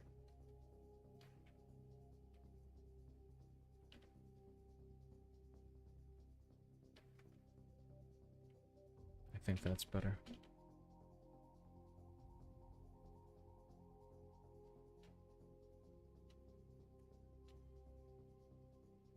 Kind of better. Yeah, but remove this and this.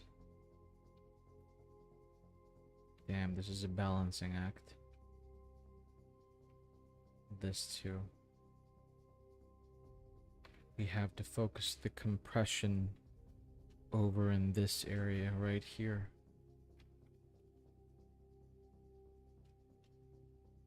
There you go. But not too much though. We don't want it to call attention to itself.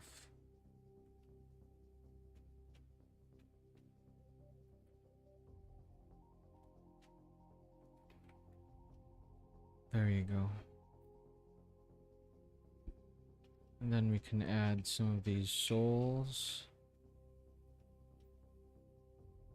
Dark souls.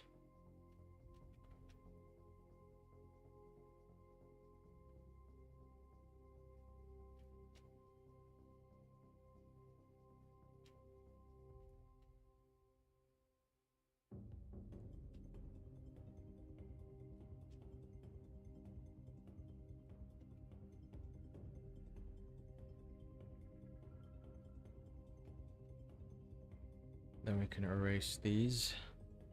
Where's the leg? Oh my god, where's the leg? There you go. There's the leg. I think we can combine the leg and these together. And then this. Yes.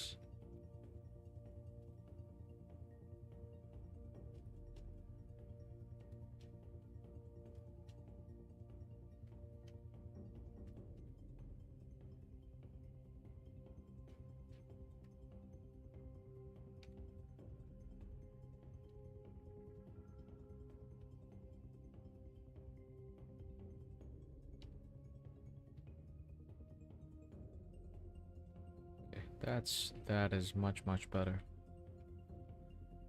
Then for this part, I think we can compress this. Yeah, I think that's what this is missing. The compression. And then the movement. There you go. There you go. That feels more right.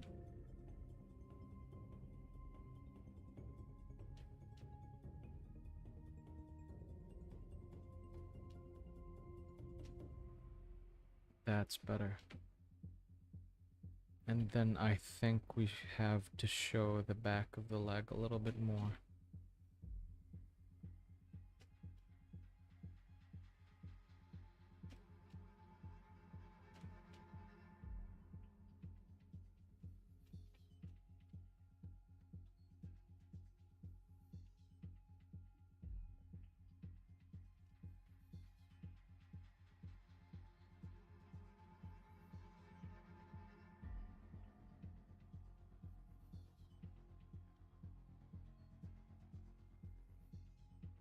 There you go.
All we do is linger, slipping through my fingers.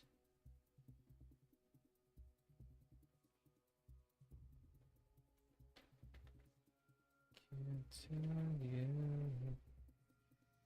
I hate this part right here. I just can't take those tears.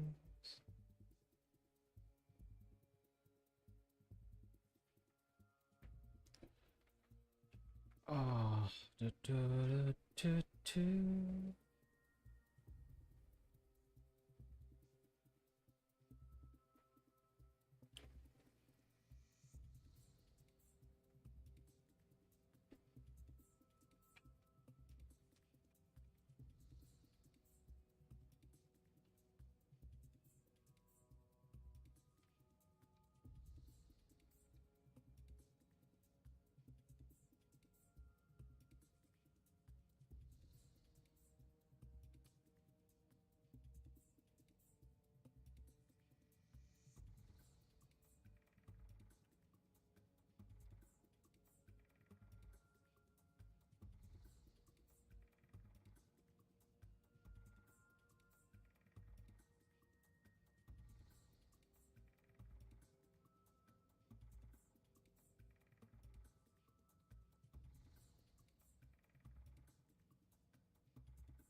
I see. The leg is twisting. So why does my drawing not have twists to it? There's the problem.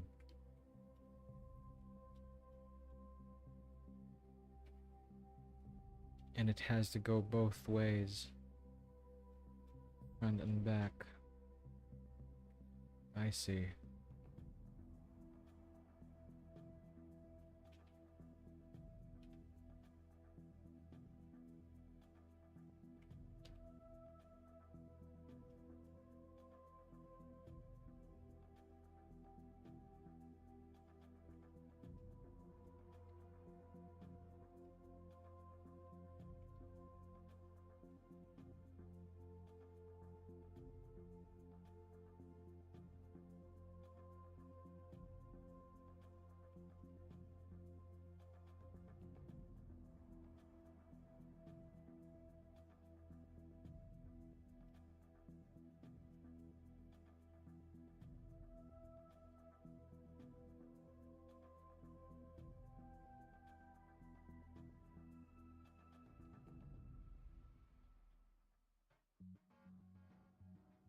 This would be so much easier if I had actual references. But yeah, we make do with what we have.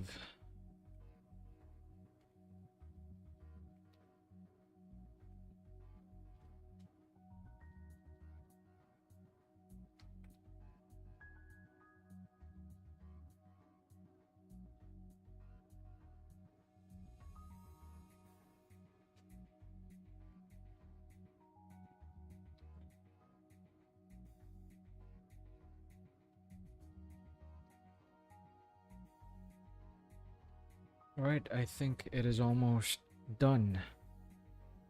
All that is left is to clarify some of the elements for the cape. For example, here we have to create some more folds so that it doesn't look as though it's incomplete. Then of course we follow the trajectory that we've already set, and then from there build our patterns. Not really patterns, more like flow shapes.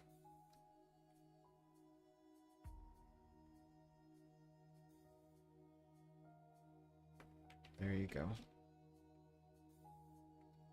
So this is all coming from my head at this point, so I'm not even looking at any of the 300 capes that I've gotten, and now I am literally just going with the flow at this point.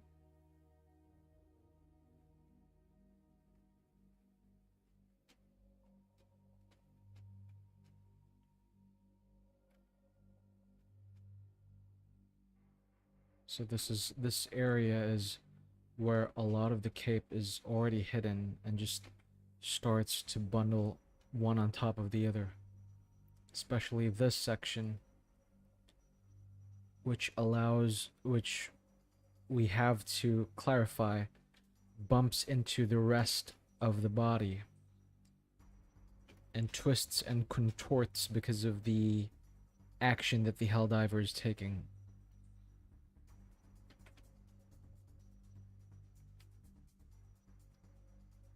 There you go.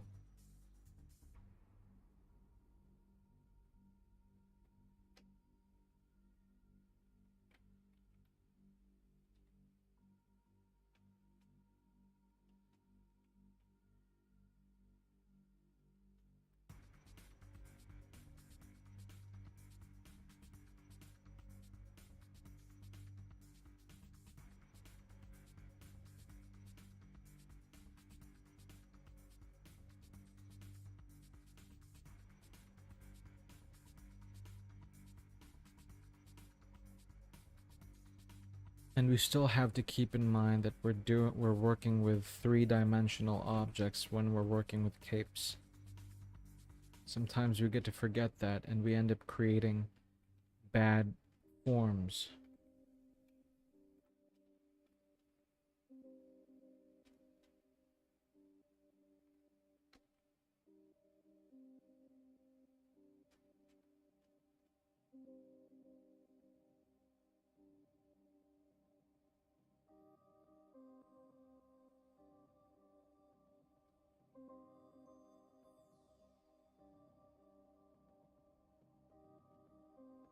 I hate tangents.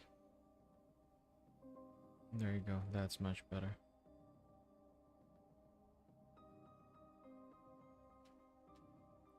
There you go.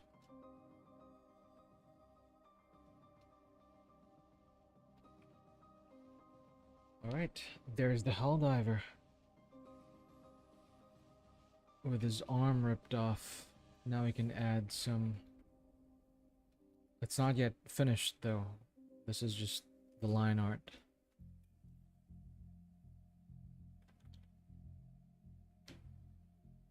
There are still some areas that I feel require correction.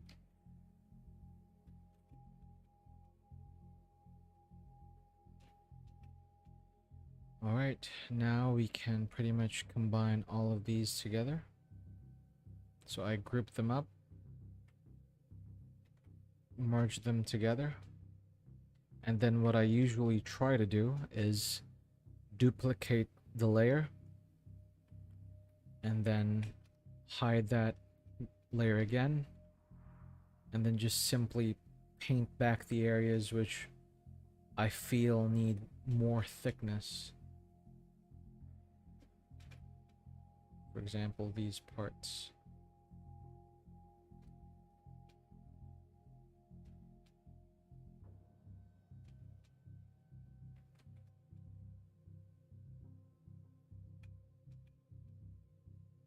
The meat section there.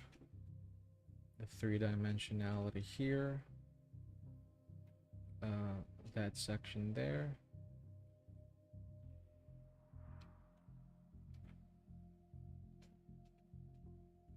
Then for the cape, I feel like we want to solidify these areas. Then, of course, probably the gun.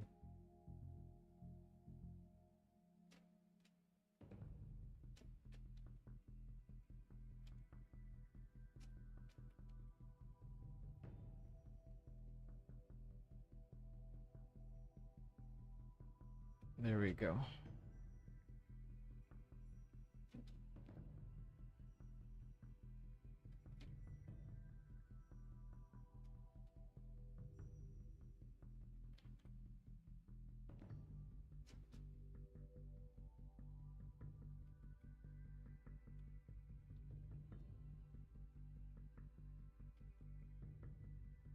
There we go.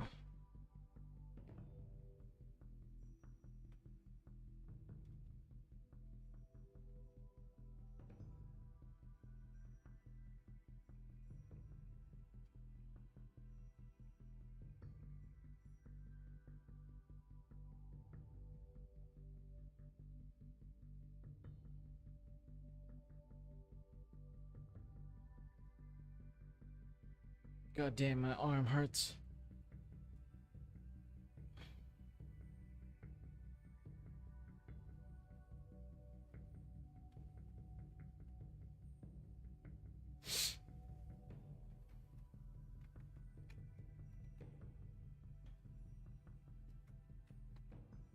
So from this is where we started. Well, not really.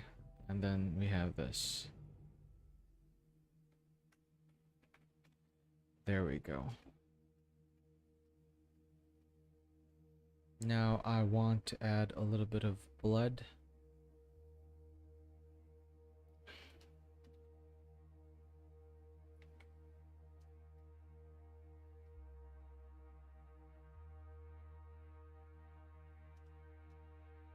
To call attention to the... And I think we could do some Ghost of Tsushima type blood spray a little bit.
Thanks, man.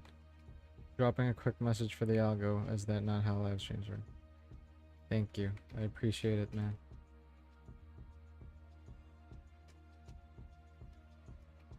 You take care always. Hope we can catch up soon.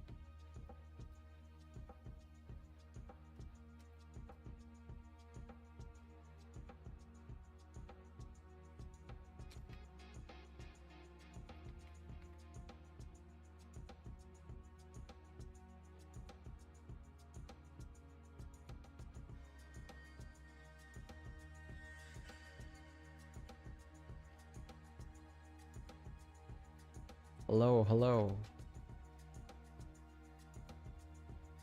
Thanks for dropping by.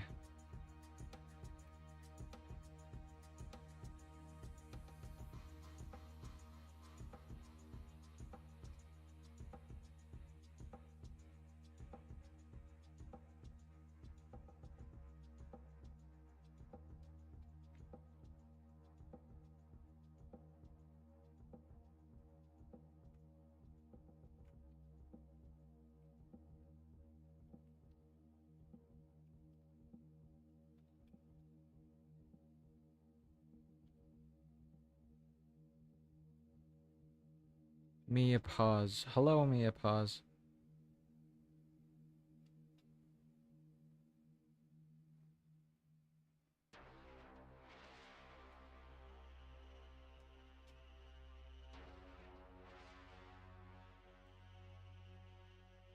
Okay. I think the Helldiver is still missing a few components here and there. For example, this thingamajig on the side of his head. It seems that there should be like a contraption hidden inside. Some mechanism.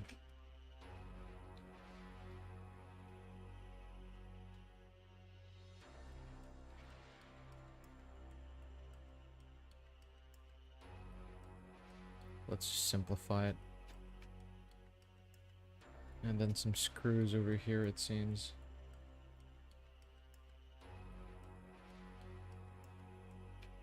And then, of course, we want this line just go across the head up until here, and then just have that push forward again. Same thing here.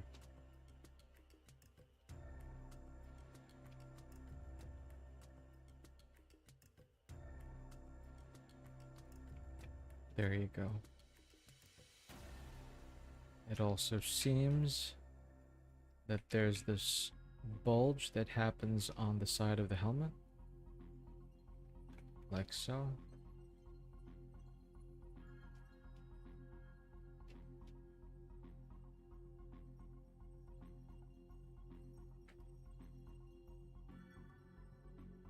Besides that, I don't know what else I'm missing.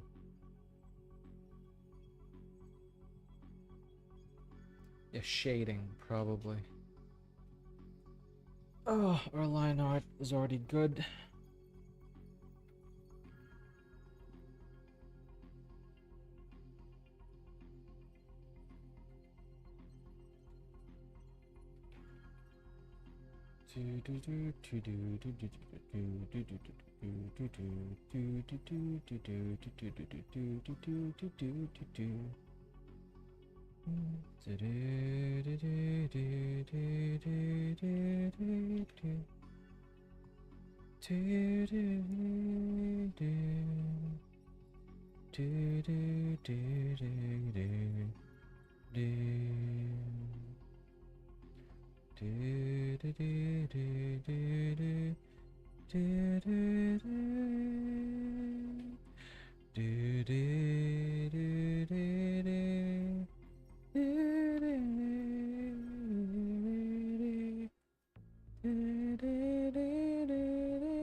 Okay, I've reached the point where I honestly don't know what I'm gonna do with this.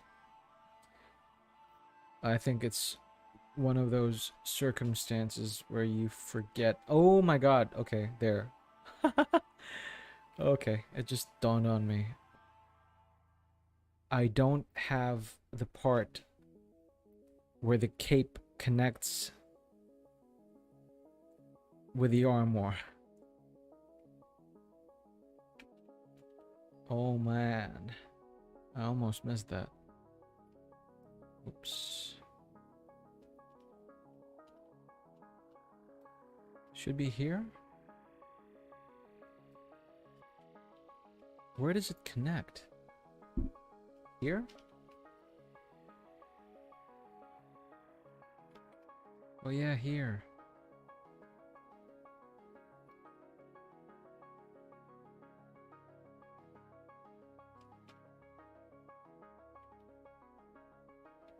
Let's just go direct with it.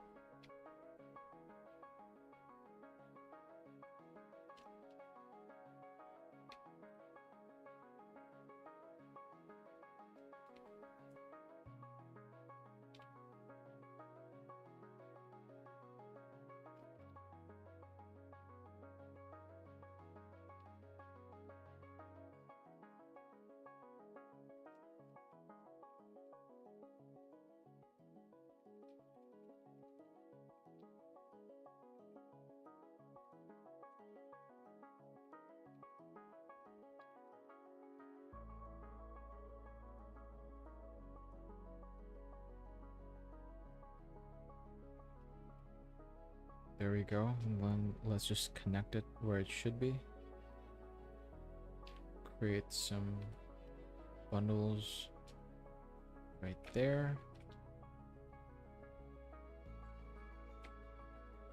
And have it drape a little lower.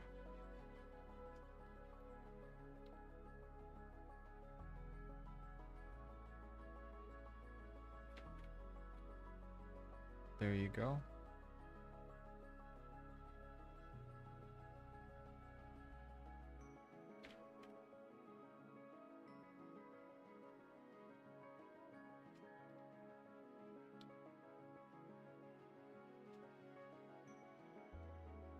And then have this part a little higher right here. No, no, no. I don't want any tangents again. There you go. And then let's just carefully remove the parts that should be hidden underneath the cape system. Like so. There you go. Et voila. Alright. We're still missing a couple of things. I think there should be a mechanism down here based on the actual reference that I'm looking at. There you go.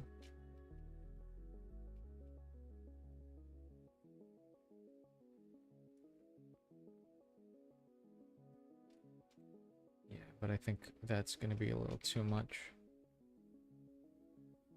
There you go.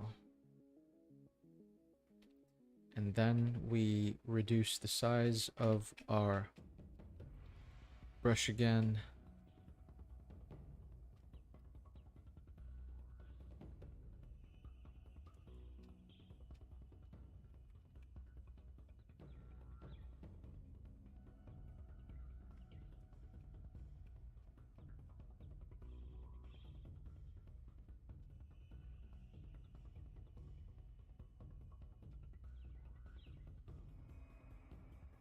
Then create the three-dimensionality a little further.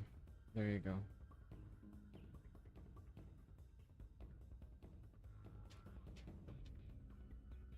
Okay, there's some more. Also right here, there seems to be another mechanism that locks the gear into place. Yeah, this is what I mean by how video game characters are kind of really hard to adapt into drawing.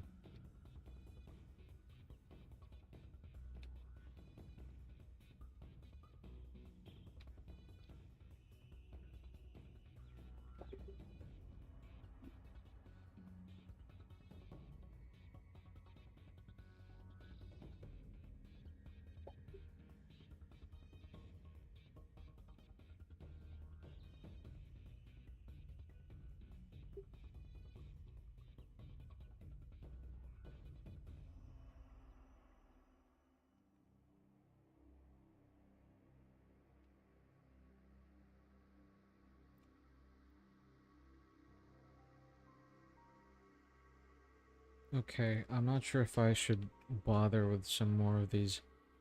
I kind of don't, but I also kind of want to.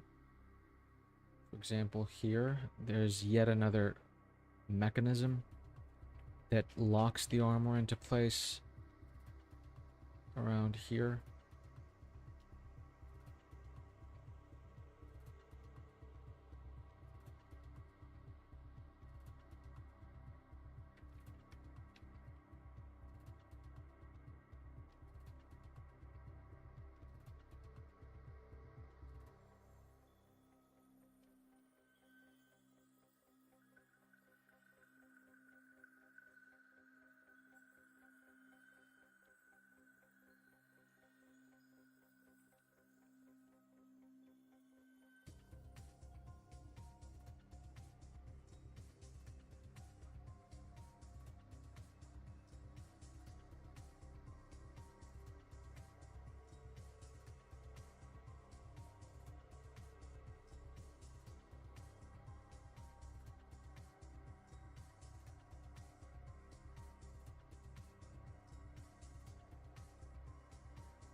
What else am I missing?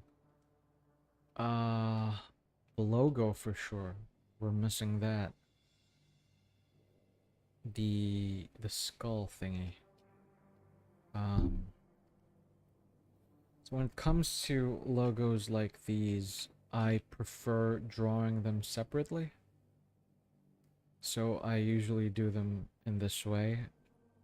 This also allows for me to reuse these for other parts. For example, here we could draw the skull.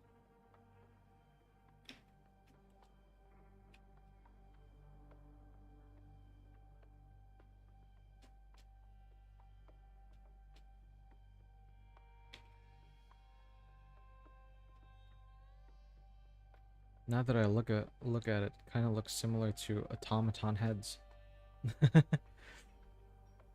There you go. Oops, we could scroll this part down right here. There you go. And then I feel like that same skull is used for the wings. So we could draw that on a separate layer. Like so. So this one goes out like that. And then it goes out like that again. Then it cuts off around here. And goes out again right here.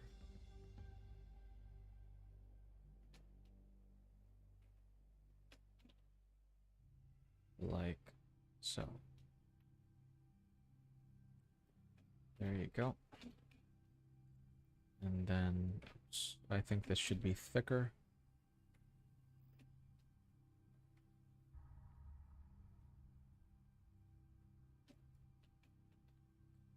And then for this part too.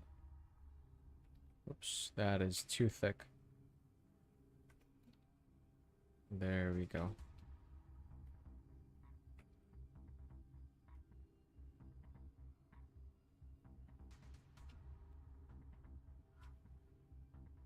Then we cut it around there and around there.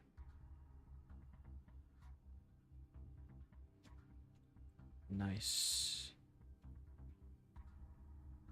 And then we could just simply duplicate this and then hide that. And now we have two separate icons.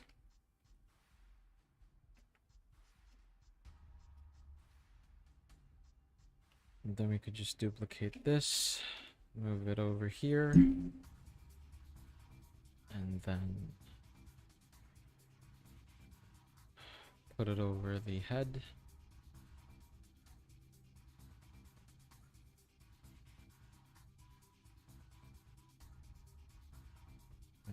here, make it smaller.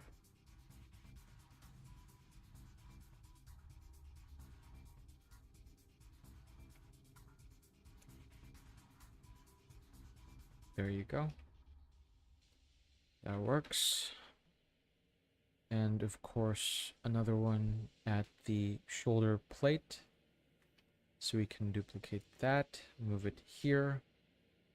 We just simply have to make it lie down, warp it to some extent. There you go.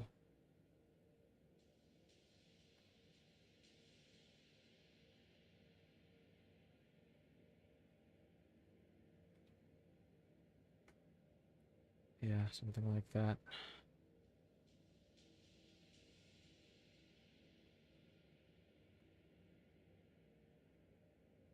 Yeah, that works. Move it up here. Maybe we could make it larger, then just cut it to a certain point.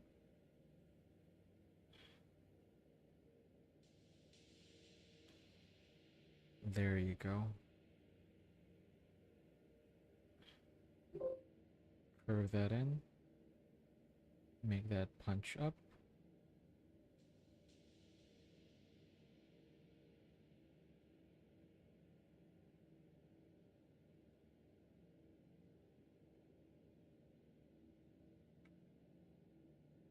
There you go. And then the Helldiver logo for the chest. Just have to grab that, move it down here, size it as we feel it's required. Turn that, I think we can edit that and then turn it into a perspective warp. And then move that accordingly. Edit, transform. Yeah, it is already using perspective. Nope. Nope. Nope. Nope.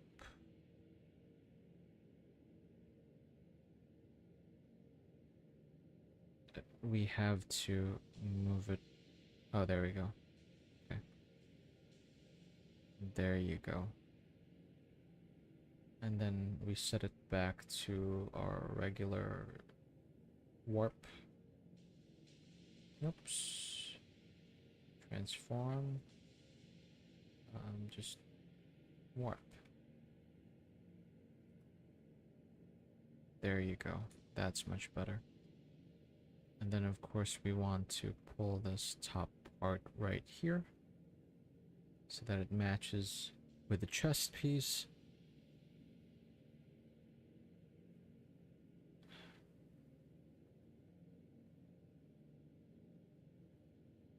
Make it bend as it should.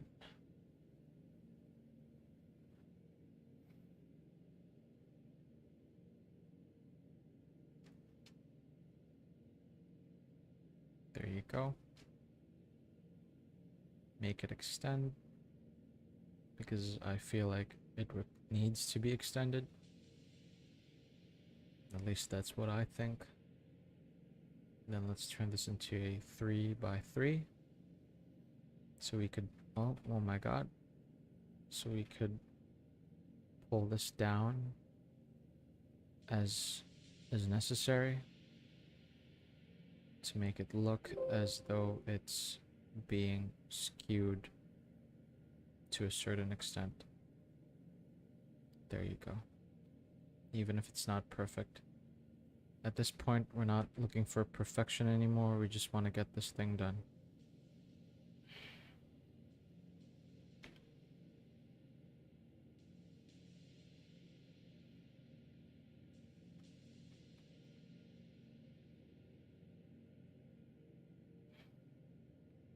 I hate it.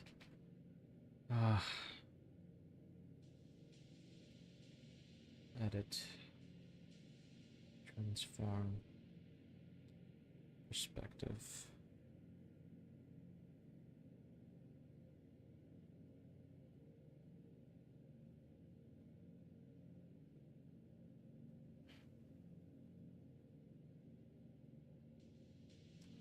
edit, transform, and then warp again. Not warp, just simple transform, man. Pre-transform, there you go. Thank you. Rotate it. Make it match. Make it match.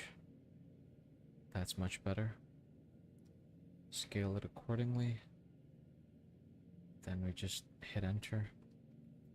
And then let's just take this part right here.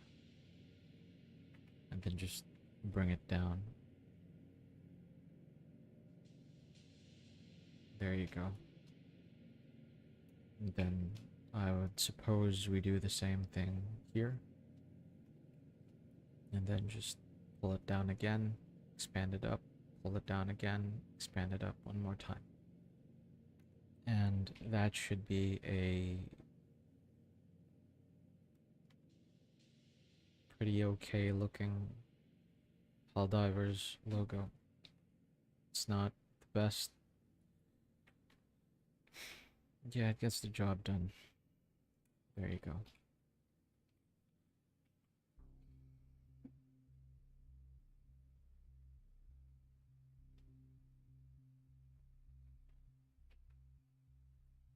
Alright, so what else are we missing? Damage. There. We're missing a fuck ton of damage. Yeah, we're missing a whole lot of damage.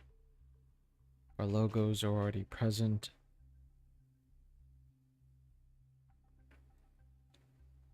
I think everything is set up. At least, that's what I think. So we could merge all of this again. Create a new layer. Merge all of those together. So we started from this. Actually, we started from this. This is what we started with. There you go. See? And then we ended up with this, and then this, and now this.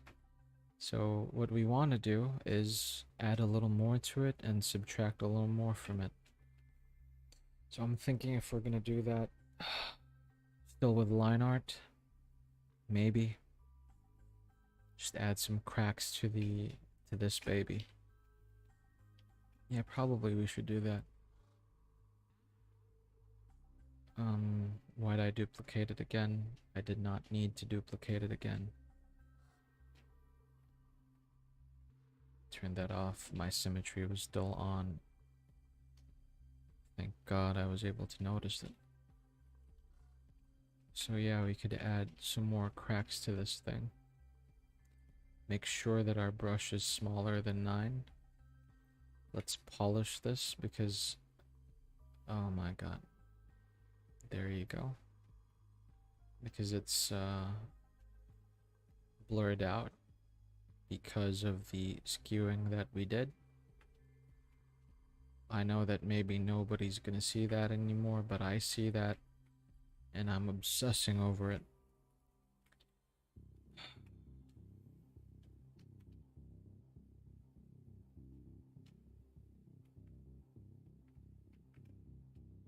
And let's just remove this. So that's not really necessary. That's not even supposed to be there.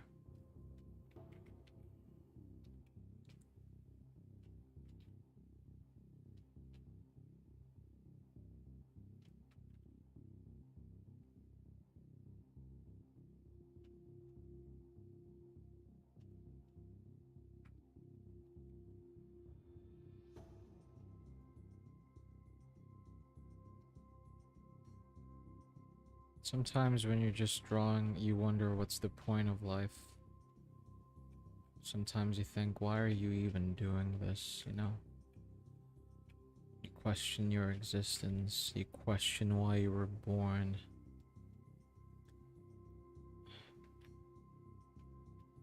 Sometimes you think,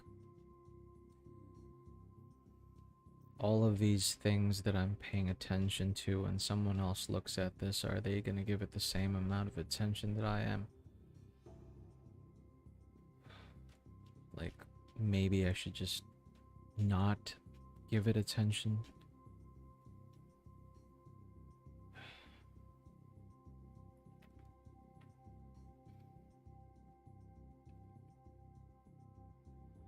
You know, maybe I should just get a day job.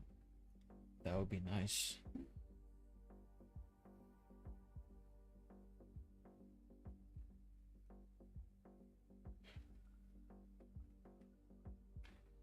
Um,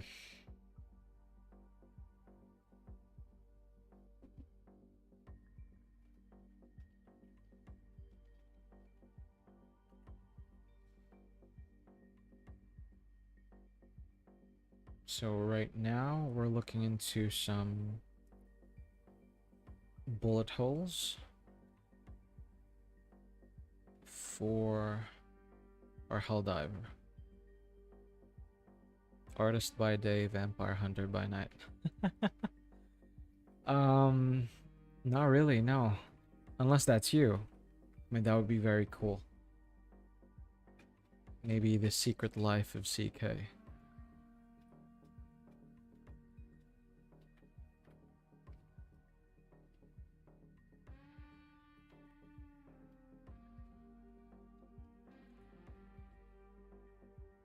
So I'm now looking into damaged World War II helmets. There you go.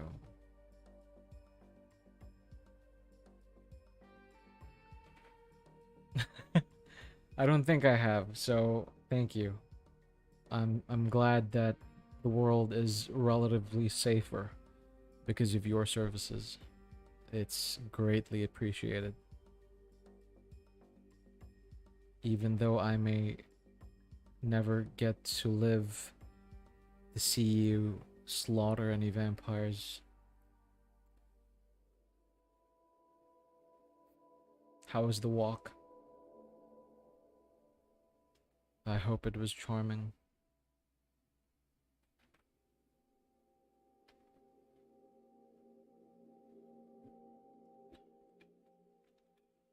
So here we could add some bullet dents.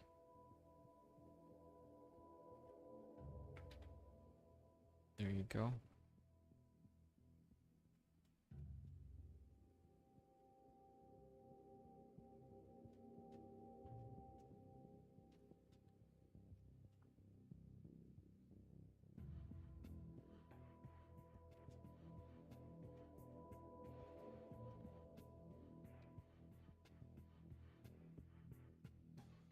Walk was good. It started to get cold now. How cold is it right now where you live?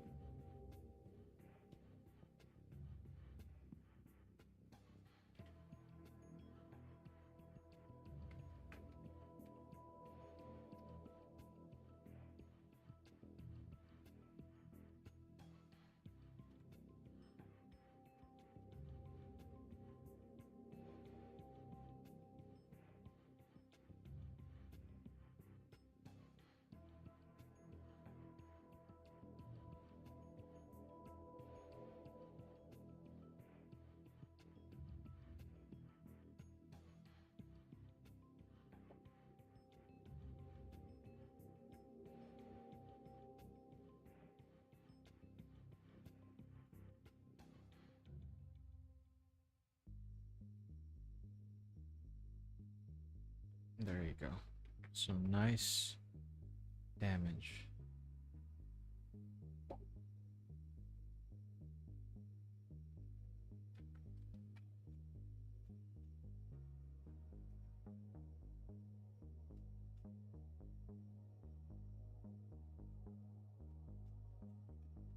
Part of me just wants to leave this piece as is right now, as how you guys see it. But I cannot for the life of me just let it be. Because I feel like it's not telling the story enough. Like, what is the story that this piece is trying to say? Oh, hey, look, this Helldiver is just beaten and bruised, and the lack of damage on him just says the wrong story.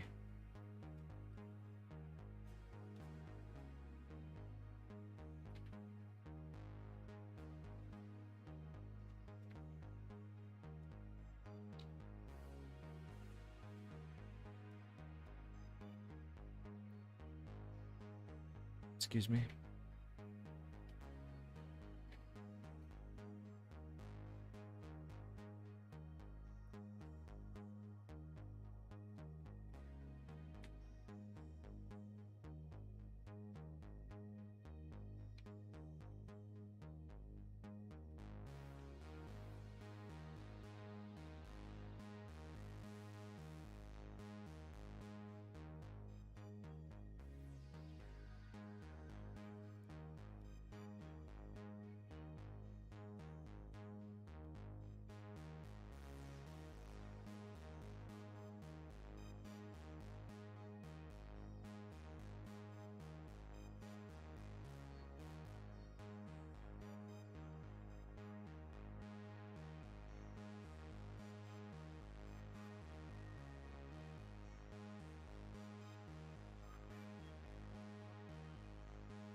I'm being awfully quiet again.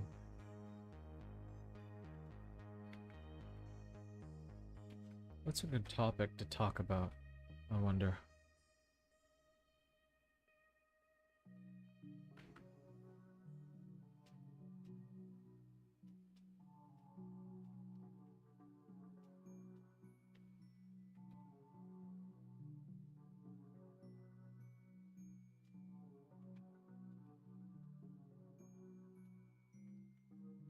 So we could do a lot of cracking here.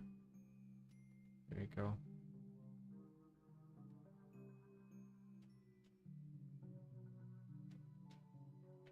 Oh yes, I'm very excited for Arcane Season 2. Oh, that reminds me, I haven't listened to the new Linkin Park song.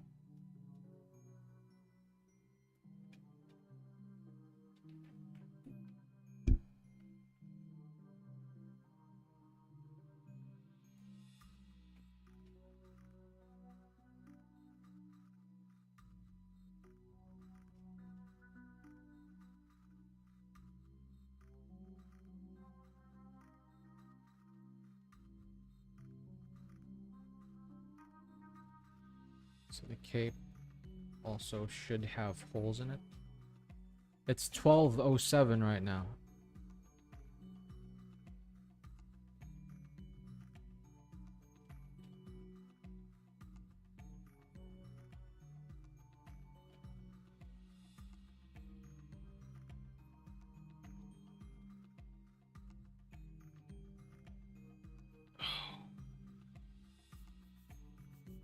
So we need muddied boots. Yes, we need that. So right here. Nah. I played some Ghost of Tsushima earlier, and part of me kind of wants to make up for the time I spent playing. Playing it on lethal, so in some way I turned it into Dark Souls. Because, like, it's my first time playing it, and you literally die with one hit.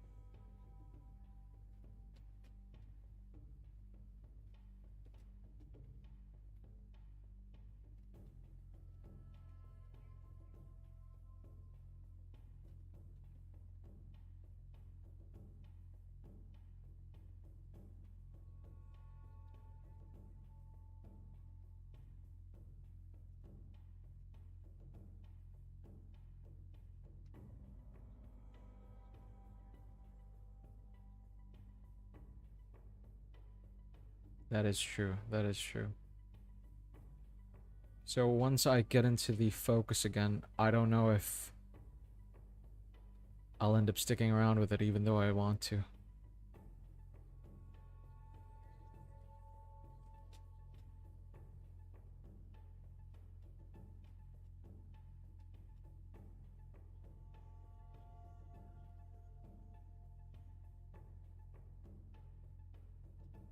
Like, I just bought and downloaded, what do you call that?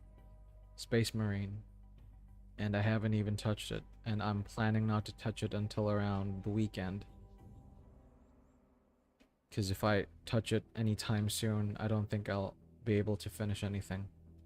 So for example, right now, I could have been playing Space Marine for the past, how long have I been streaming? 3 hours and 30 minutes. Yeah, if I did that, like, this piece would not even be close to finished. And I told myself that I'd like to be able to draw more. Or else I don't think I'm gonna go anywhere when it comes to my career. So just some life changes, I suppose. Progress on the season? What do you mean by progress on the season? Season of life? Season of gaming? Season of art? Season of people?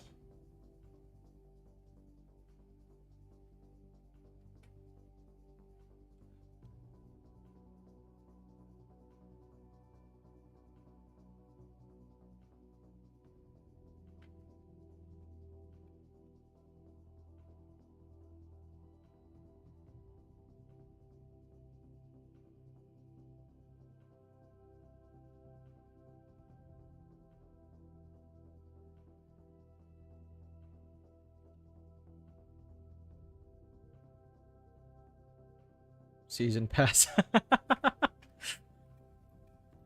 I don't think I got the season pass. I might be wrong.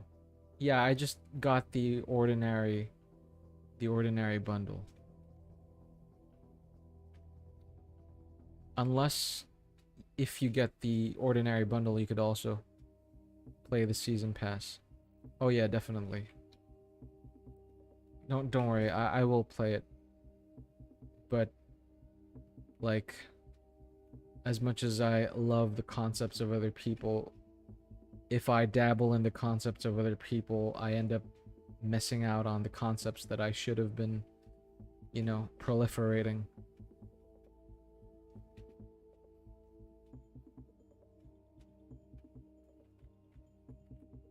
And I've told myself so many times that I want to tell my own stories, but I end up not doing so. And I feel like shit. Like, where's my life going? Things like that.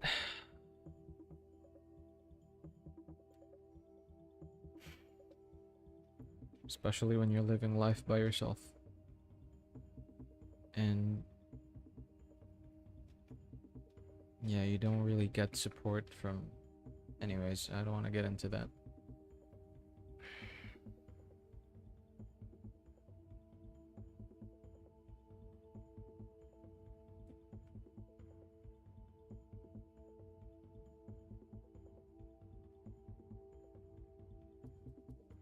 But yes, I will level up the Marines.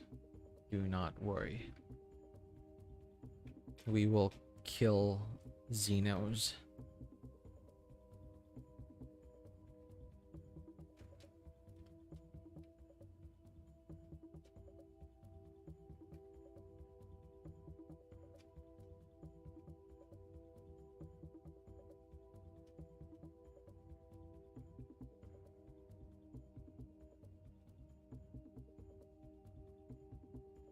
Okay, so should I start shading this now? I think. I don't really know.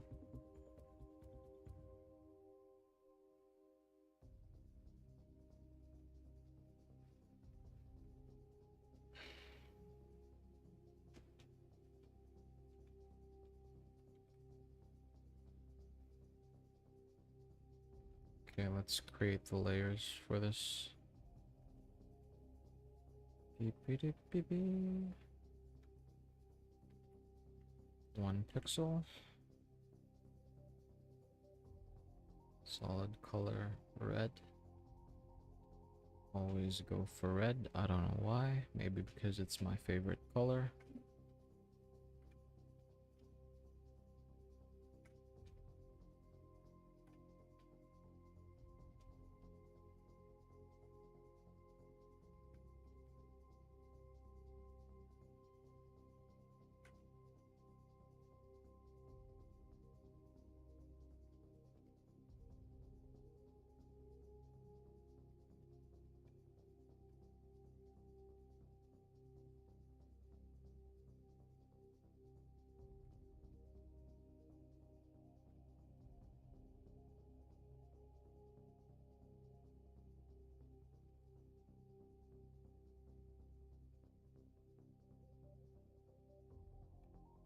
Ba-ba-da-ba-ba.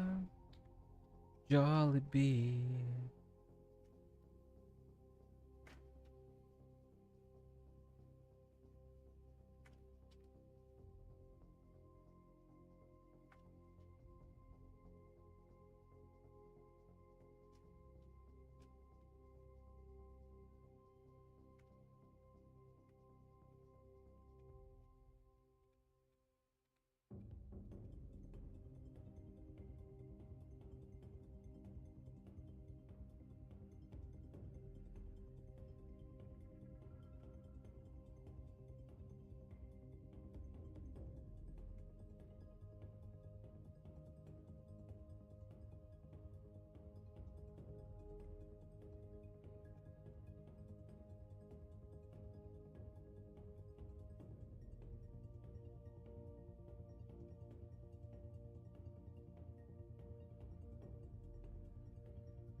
The artist's life is quite solitary. And for an extrovert like me, it can be debilitating sometimes.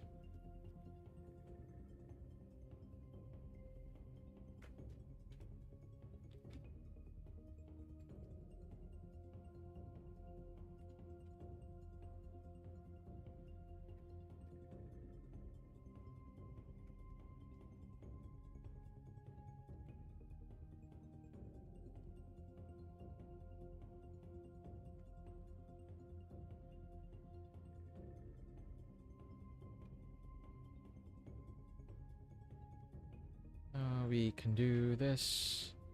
We can do this. We can get this piece done. We can do this. We can do this. We can finish this Helldiver. You gotta turn into one of those fancy pants, splash paint everywhere while people. Oh, fuck that. Fuck that.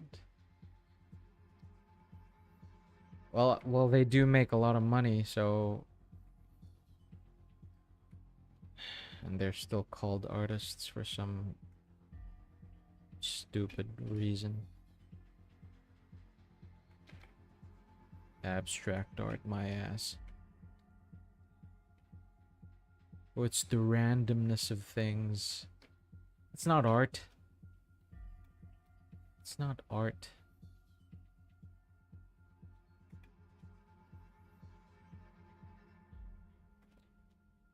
And then they have like an empty canvas and they just then they just write random shit here and there. No, this is what it means. It's high art. Give me a break.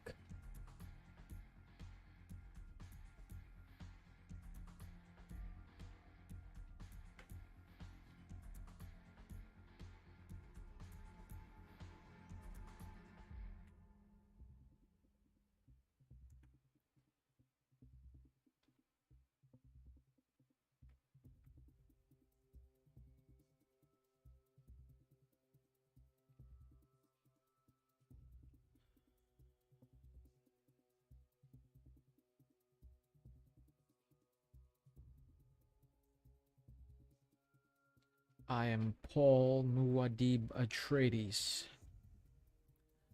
Duke of Arrakis, and I will lead you to paradise. The hand of God be my witness.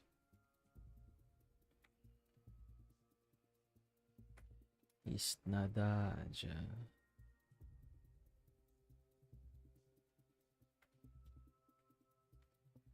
Akakari, akakari. Urai.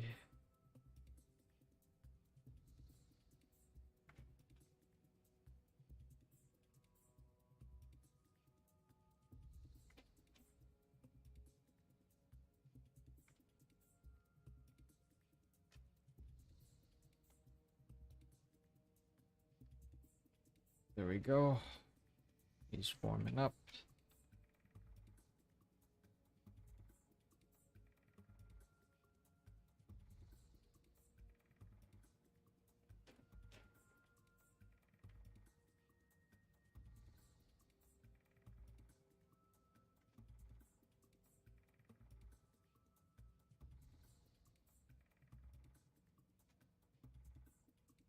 So many curves.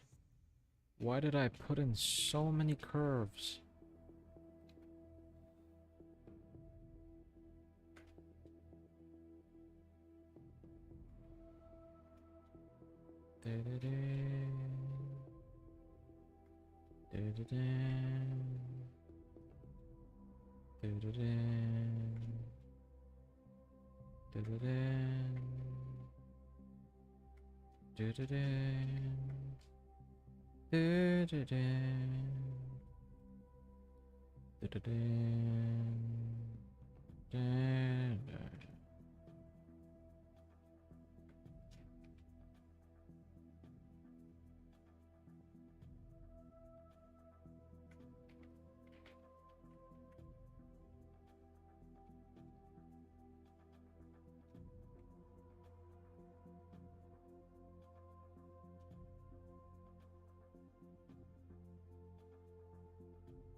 Okay.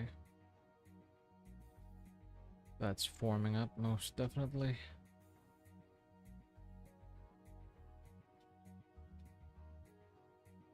Thank you, thank you.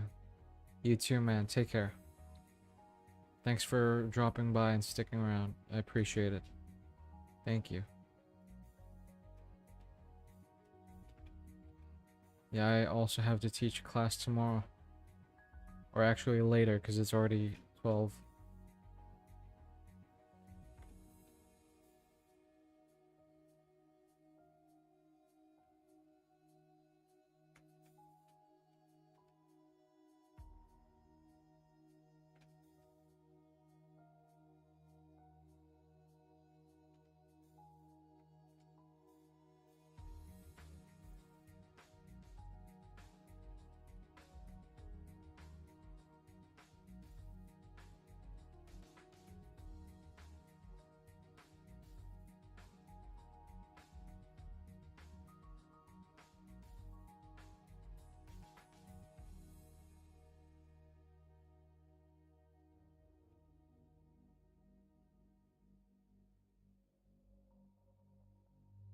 Hello, viewers. I don't know who you guys are, but thank you for dropping by and watching this stream. I appreciate you spending the time here when you could have spent it elsewhere, honestly. And so I'm gonna try and stick with a streaming format where I just have some, you know, the music that you're hearing now. Maybe I'll change it up every now and then, because right now I just pulled some copyright-free cyberpunk music, and then maybe I'll change it up to modern or just rain noises. I do like a good bit of rain noise. Like, it's calming. It's very, very calming. Rainy mood. Excuse me.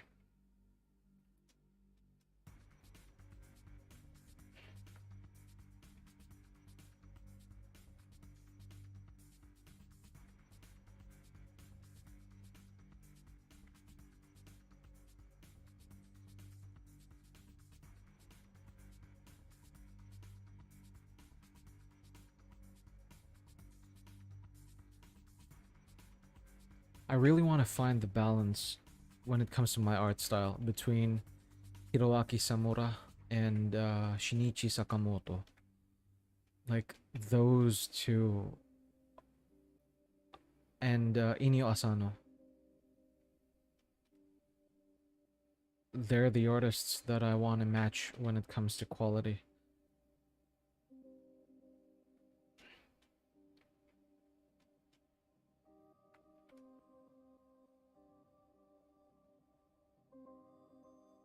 So out of the three of them, Sakamoto is the most polished one, but he does have a team with him. And like, for example, his hair, he has like a library of hair that he's already pre-made, and I think every time he draws hair, he saves it in a different file for use later on. So to maintain the level of quality that he has, he does a lot of not really trickery. He has special techniques to get his style across. Meanwhile, I think Sakamura, out of the three of them, is the one who does most of the singular man work. I mean, Inio also draws a lot, but he uses 3D as well. And not just that, he takes a lot of photographs of the places that his characters go to. And so I for sure would like to find the balance between those. Because, for example, some of my stories are not set in the real world, in our world. Like, one of them is set in a sort of a diesel punk. I think and again, diesel punk is just like a general term because it's semi-World War II themed, but it's set in today's uh, time period, let's just say. But you can't tell that it's today because of how varied the world is. So that kind of vibe. So where do you find photo references for something like that? Turning the painting into an industrial conveyor belt sounds rather boring. Yes. Which is why I've thought about it a lot of times. Like, what if I just craft 3D models for my characters and then call it a day, and then just put it into the page of the story and then just trace over it or something like that. Uh, Part of me is battling against it, but part of me sees the pros that it can give, but it feels like I'm taking away from the process. It's gonna make the art more consistent, definitely, but and it's still something that I personally sculpted and modeled and things like that. It's I don't know. There's an argument to be made.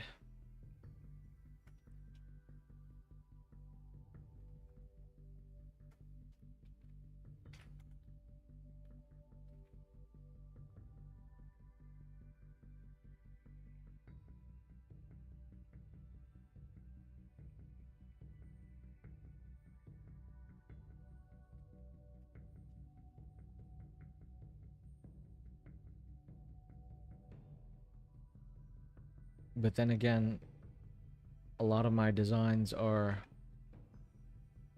if your goal is to make it as quickly as possible, yeah, exactly. Exactly. But you're not a studio. Yes, I am not a studio. I'm a single guy. I'm a singular man working on what I would deem to be highly detailed characters. And I've thought of removing detail, but I don't think I can. And number one, I pride myself in the level of work that I do, that if I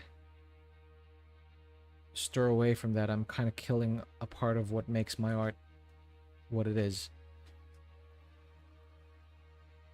And I'm just hoping that I make enough money in the future to actually get a studio running, because that would be really cool, and it's gonna help save a lot of time, different expertise here and there, but I don't have enough right now to manage a studio like that. My personal approach is that keeping the painterly process gives a lot of more soul. Yeah. That's another thing. You're very right about that. Like, for example, let me just fill this in before I show what I'm trying to say. Like, if you look at this, like, part of me wants to create my stories with an almost rough feel like this, and then just detail the parts that are like zoomed in, you know, because this is much easier to do, and then you could just shade a lot of the parts darkly and then call it a day, and then just detail the parts that are visible in light. That's something that I've been contemplating about. That speeds up the process. That eliminates the need for 3D. That still holds the realism aspect of the drawing. One of the things I find most annoying is the Netflix anime. Yeah. I definitely agree with you on that. Like, some studios are able to do it better than most, but oftentimes you could really just tell that, and it feels lazy. They don't really have the same charm as those original 90s anime. Those were really on fire. Those were the best. And I kind of want to see those replicated in today's day and age.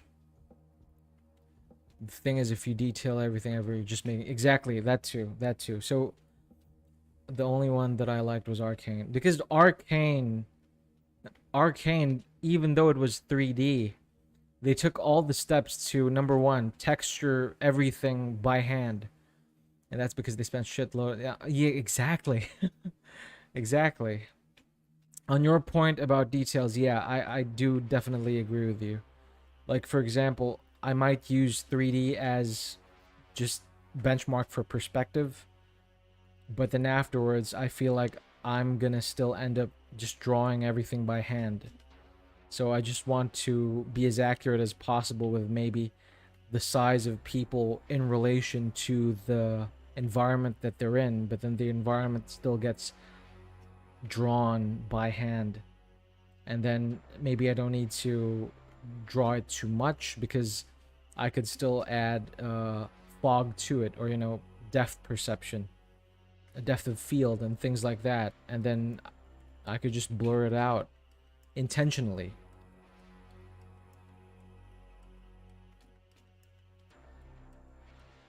But I won't know until I try. And the thing is, I'm still in the writing phase for my stories.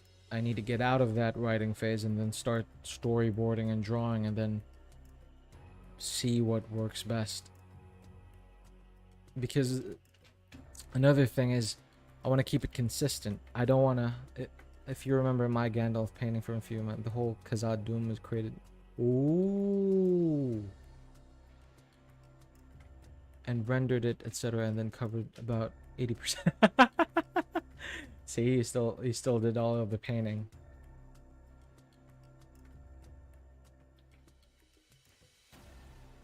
Yeah, that's what makes the work. What do you call that? That's what makes the work different. When you really put in the time, the heart and soul into it.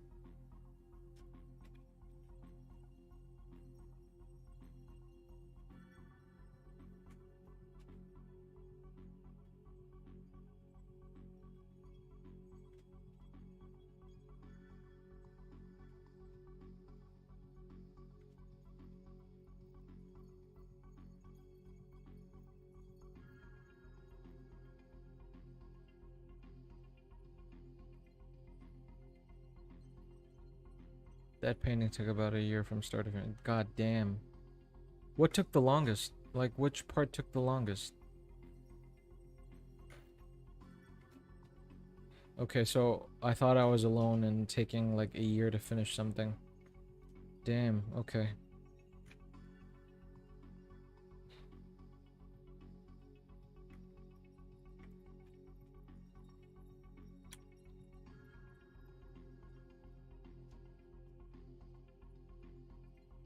Though that's only due to only working on it between commissions. Oh, yeah. Well, that's kind of the case for one of the paintings that I still need to finish. Days. Oh, that's one of your... I love that painting. I really, really love that painting, man.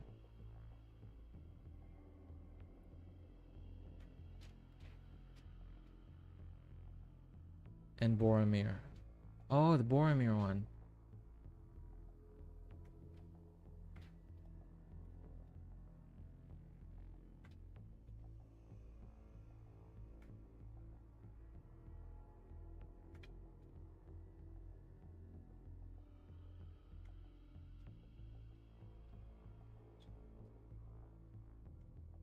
I think the Deus Ex piece is one of the first things that I saw you do, and that's what made me really like your art.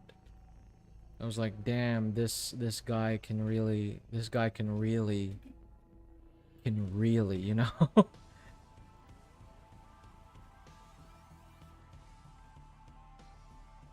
And I think it shows.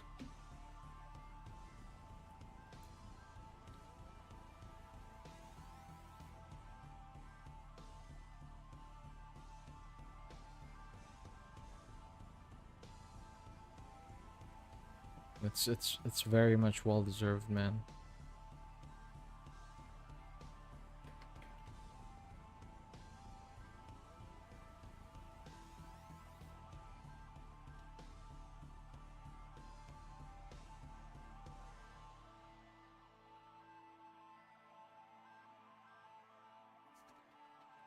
Whew.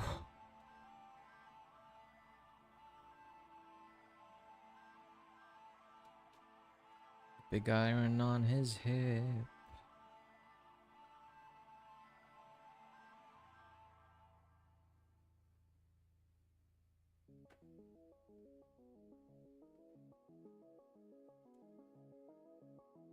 I feel you.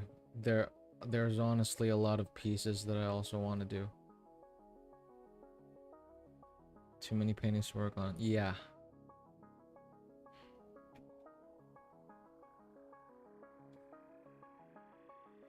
Scale 120. Scale 150.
I think the light should come from the front.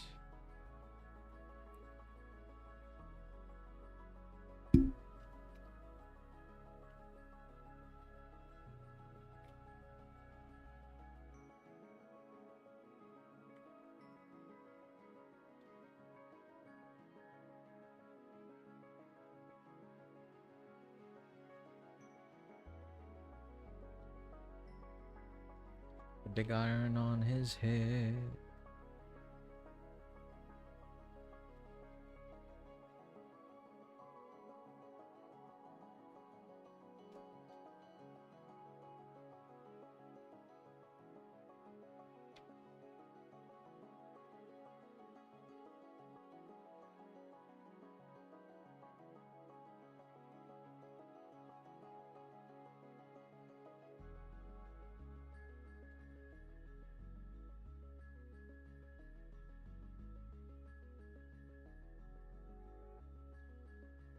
What if we make the sky completely white? Nope. And what if we create a gradient that goes in reverse and set it up to 180 and have it clipped?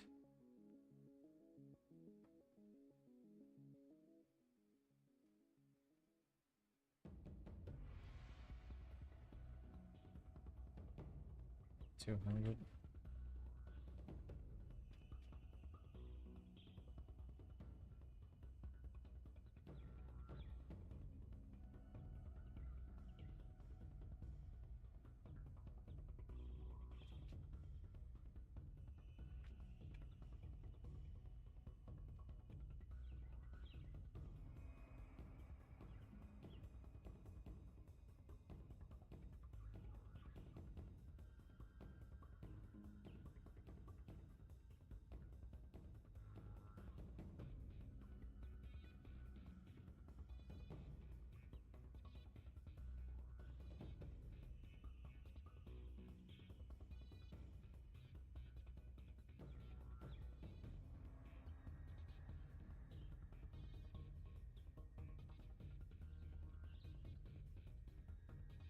Yeah, I've fallen quiet again.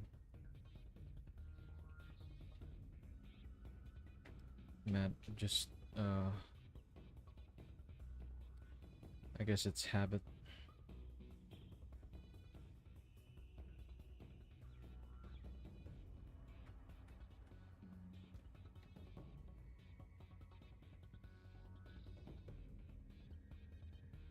Levels.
There you go. I'm pretty happy with how this is turning out. And then we could just simply add another levels to this.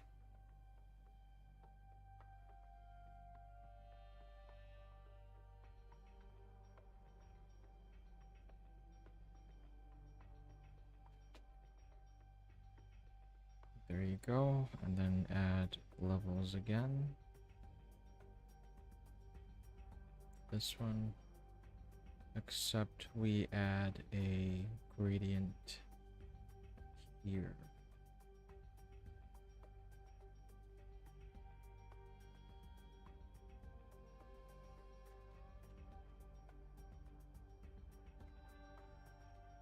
We don't want too many blacks happening. Copy this. Oops. Copy this. Paste it around. Then put everything back where it should be. Filter. Camera filter.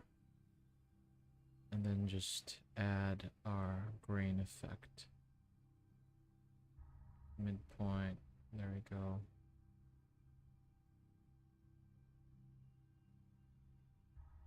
Oops. We don't want any of that. And then monochrome. There we go. And then of course we can add filter other grain, pixelate noise, or add noise.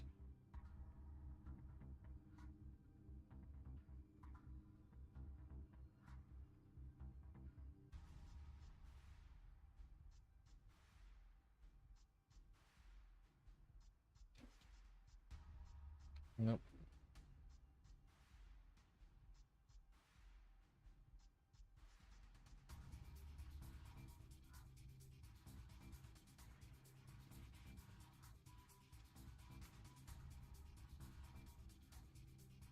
Oh, my back hurts.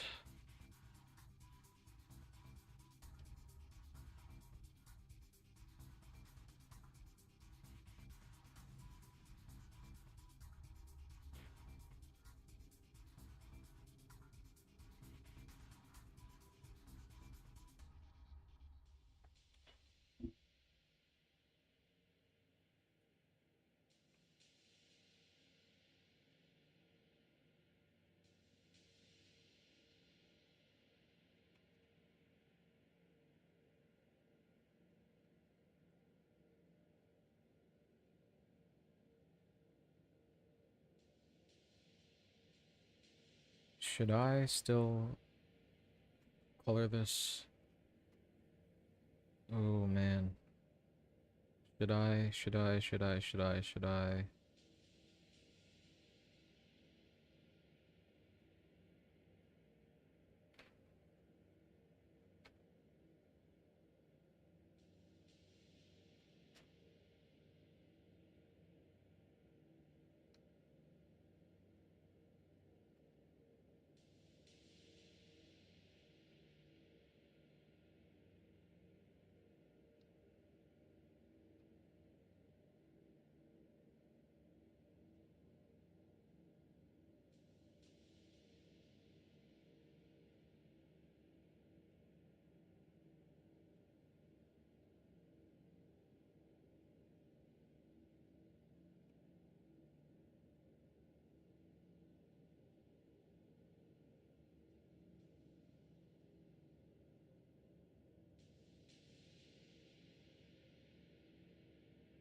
Oh my god, I've stopped talking again. Man, I should stop doing that.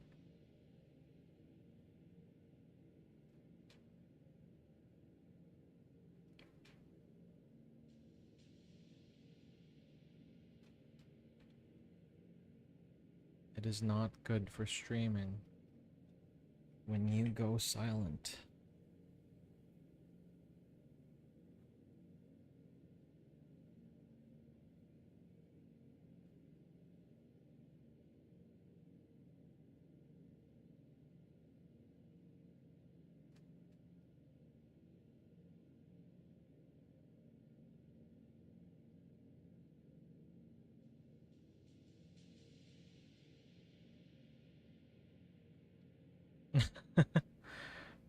Thanks, man.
I think we should go for some darkness in this part.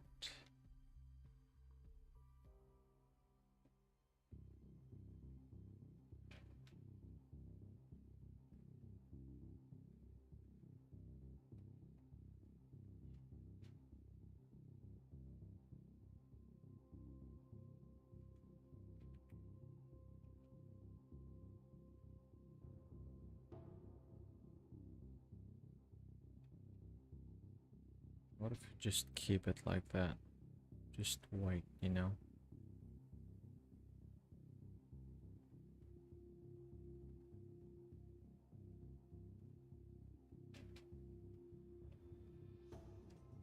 I think this should not receive any light at all. This portion here. There you go.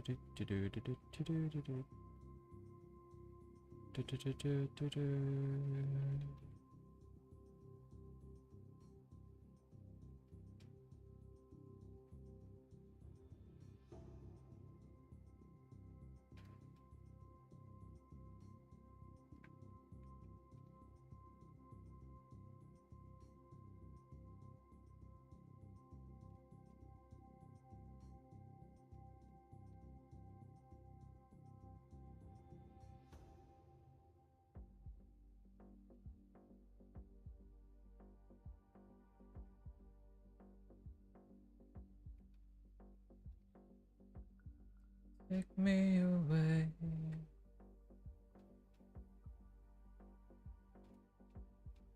to paradise. The mighty. I mean, Bowie. Oh, or is that it? No, no, no, that's not it. I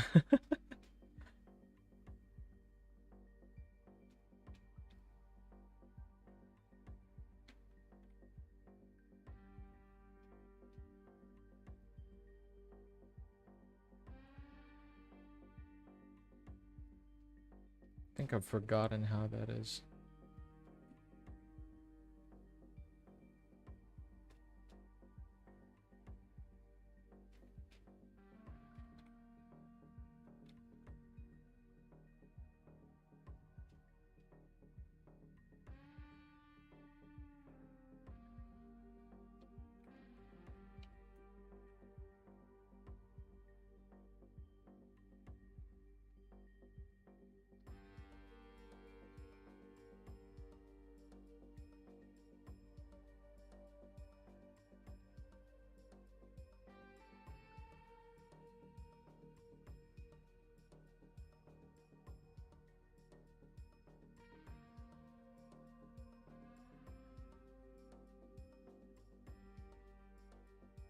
Ugh.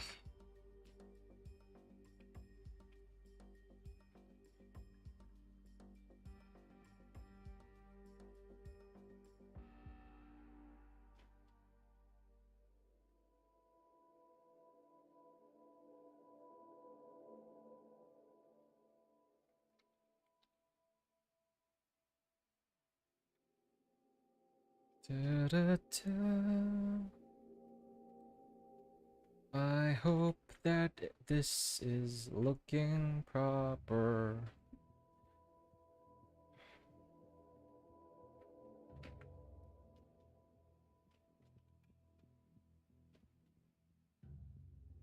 A wimbawe, a wimbawe, a wimbawe, a wimbawe.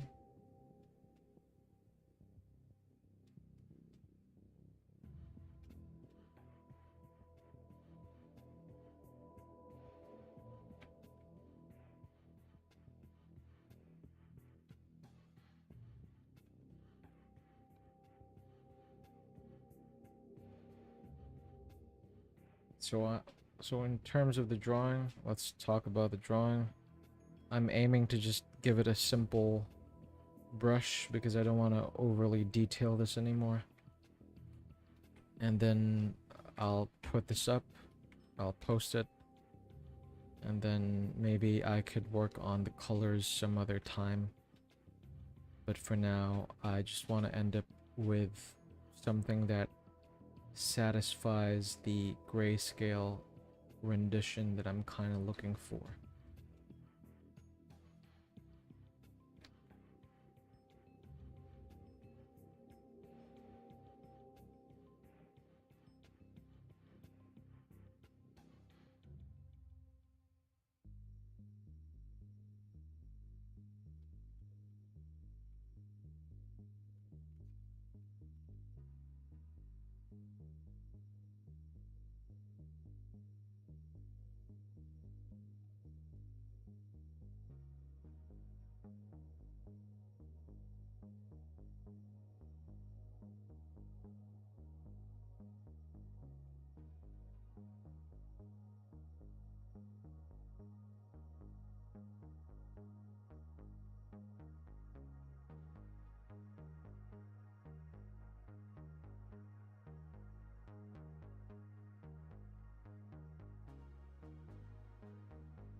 Oh.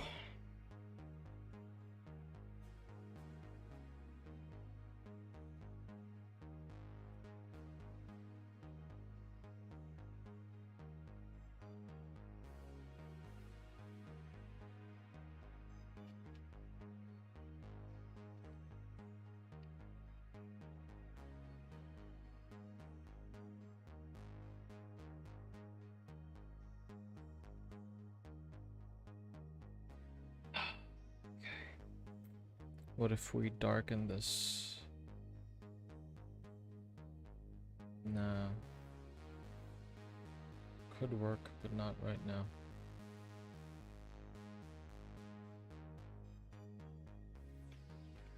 Yeah, we could just leave it as that, I think. Or maybe just copy this, paste that over, then just...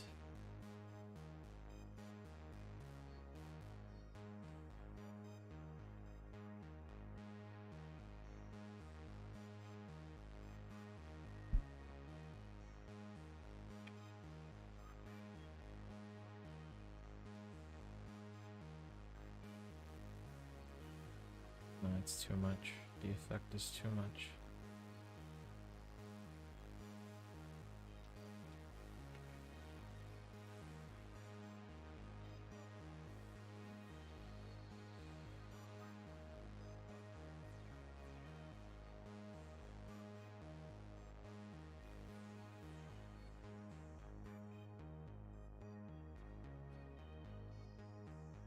What if we color the blood? That's an interesting thought. Let's just try a little bit. Multiply.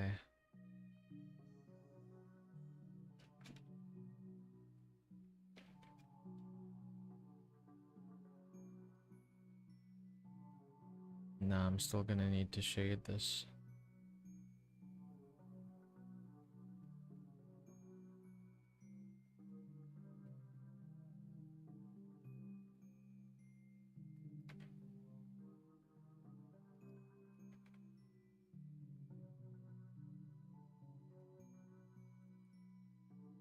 What we can do is add some smoke from the barrel.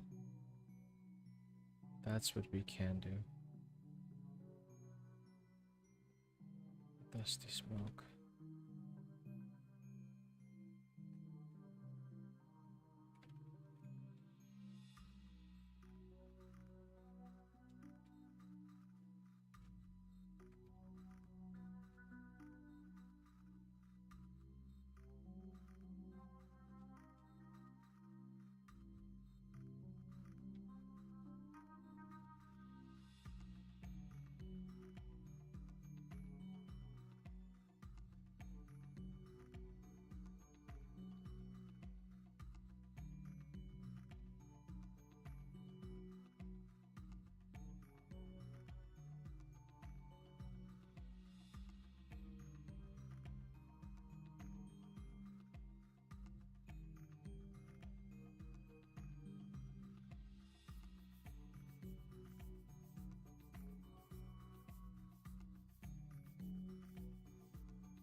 I think I can close this one for the day. And then just... yeah, we could do that.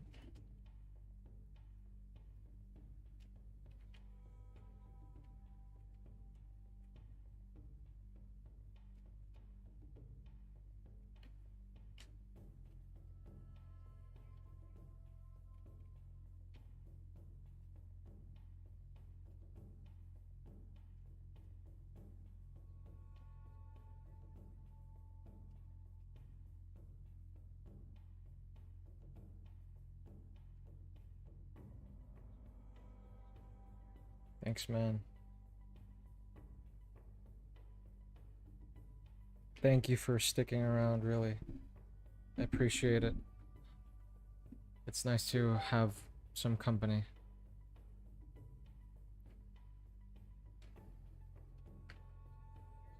So yeah, here is...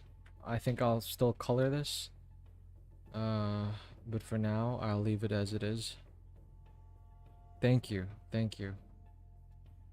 So let's just, before we close, I just want to run through how it looks from the start, and then up to its final rendition.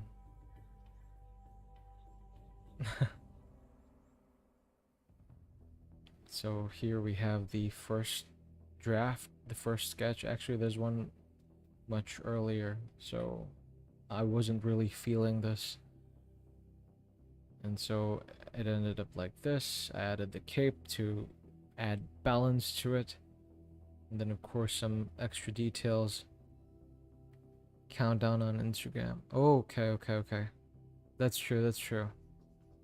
I think I'll do that. And then this is the version from around 3 hours ago. And then of course we had it completed, added the damage to it. No, added the textures to it. And then we added the damage afterwards, which should look something like this. After that, we added the backdrop, like so. Added the fill, and then the shading. And then we add the whites. I think I'll remove the black parts. Maybe we can keep some of it around, just to add some three-dimensionality to it. So yeah, that's the stream. I'm sure that, yeah, I think I'll be coloring this. Feels too empty sometimes, but I think it does the job. Wait, I need to add the smoke. There you go. Alright, yeah. Thanks for sticking around. I think I'll be ending the stream now. Alright. Ending in 3, 2, and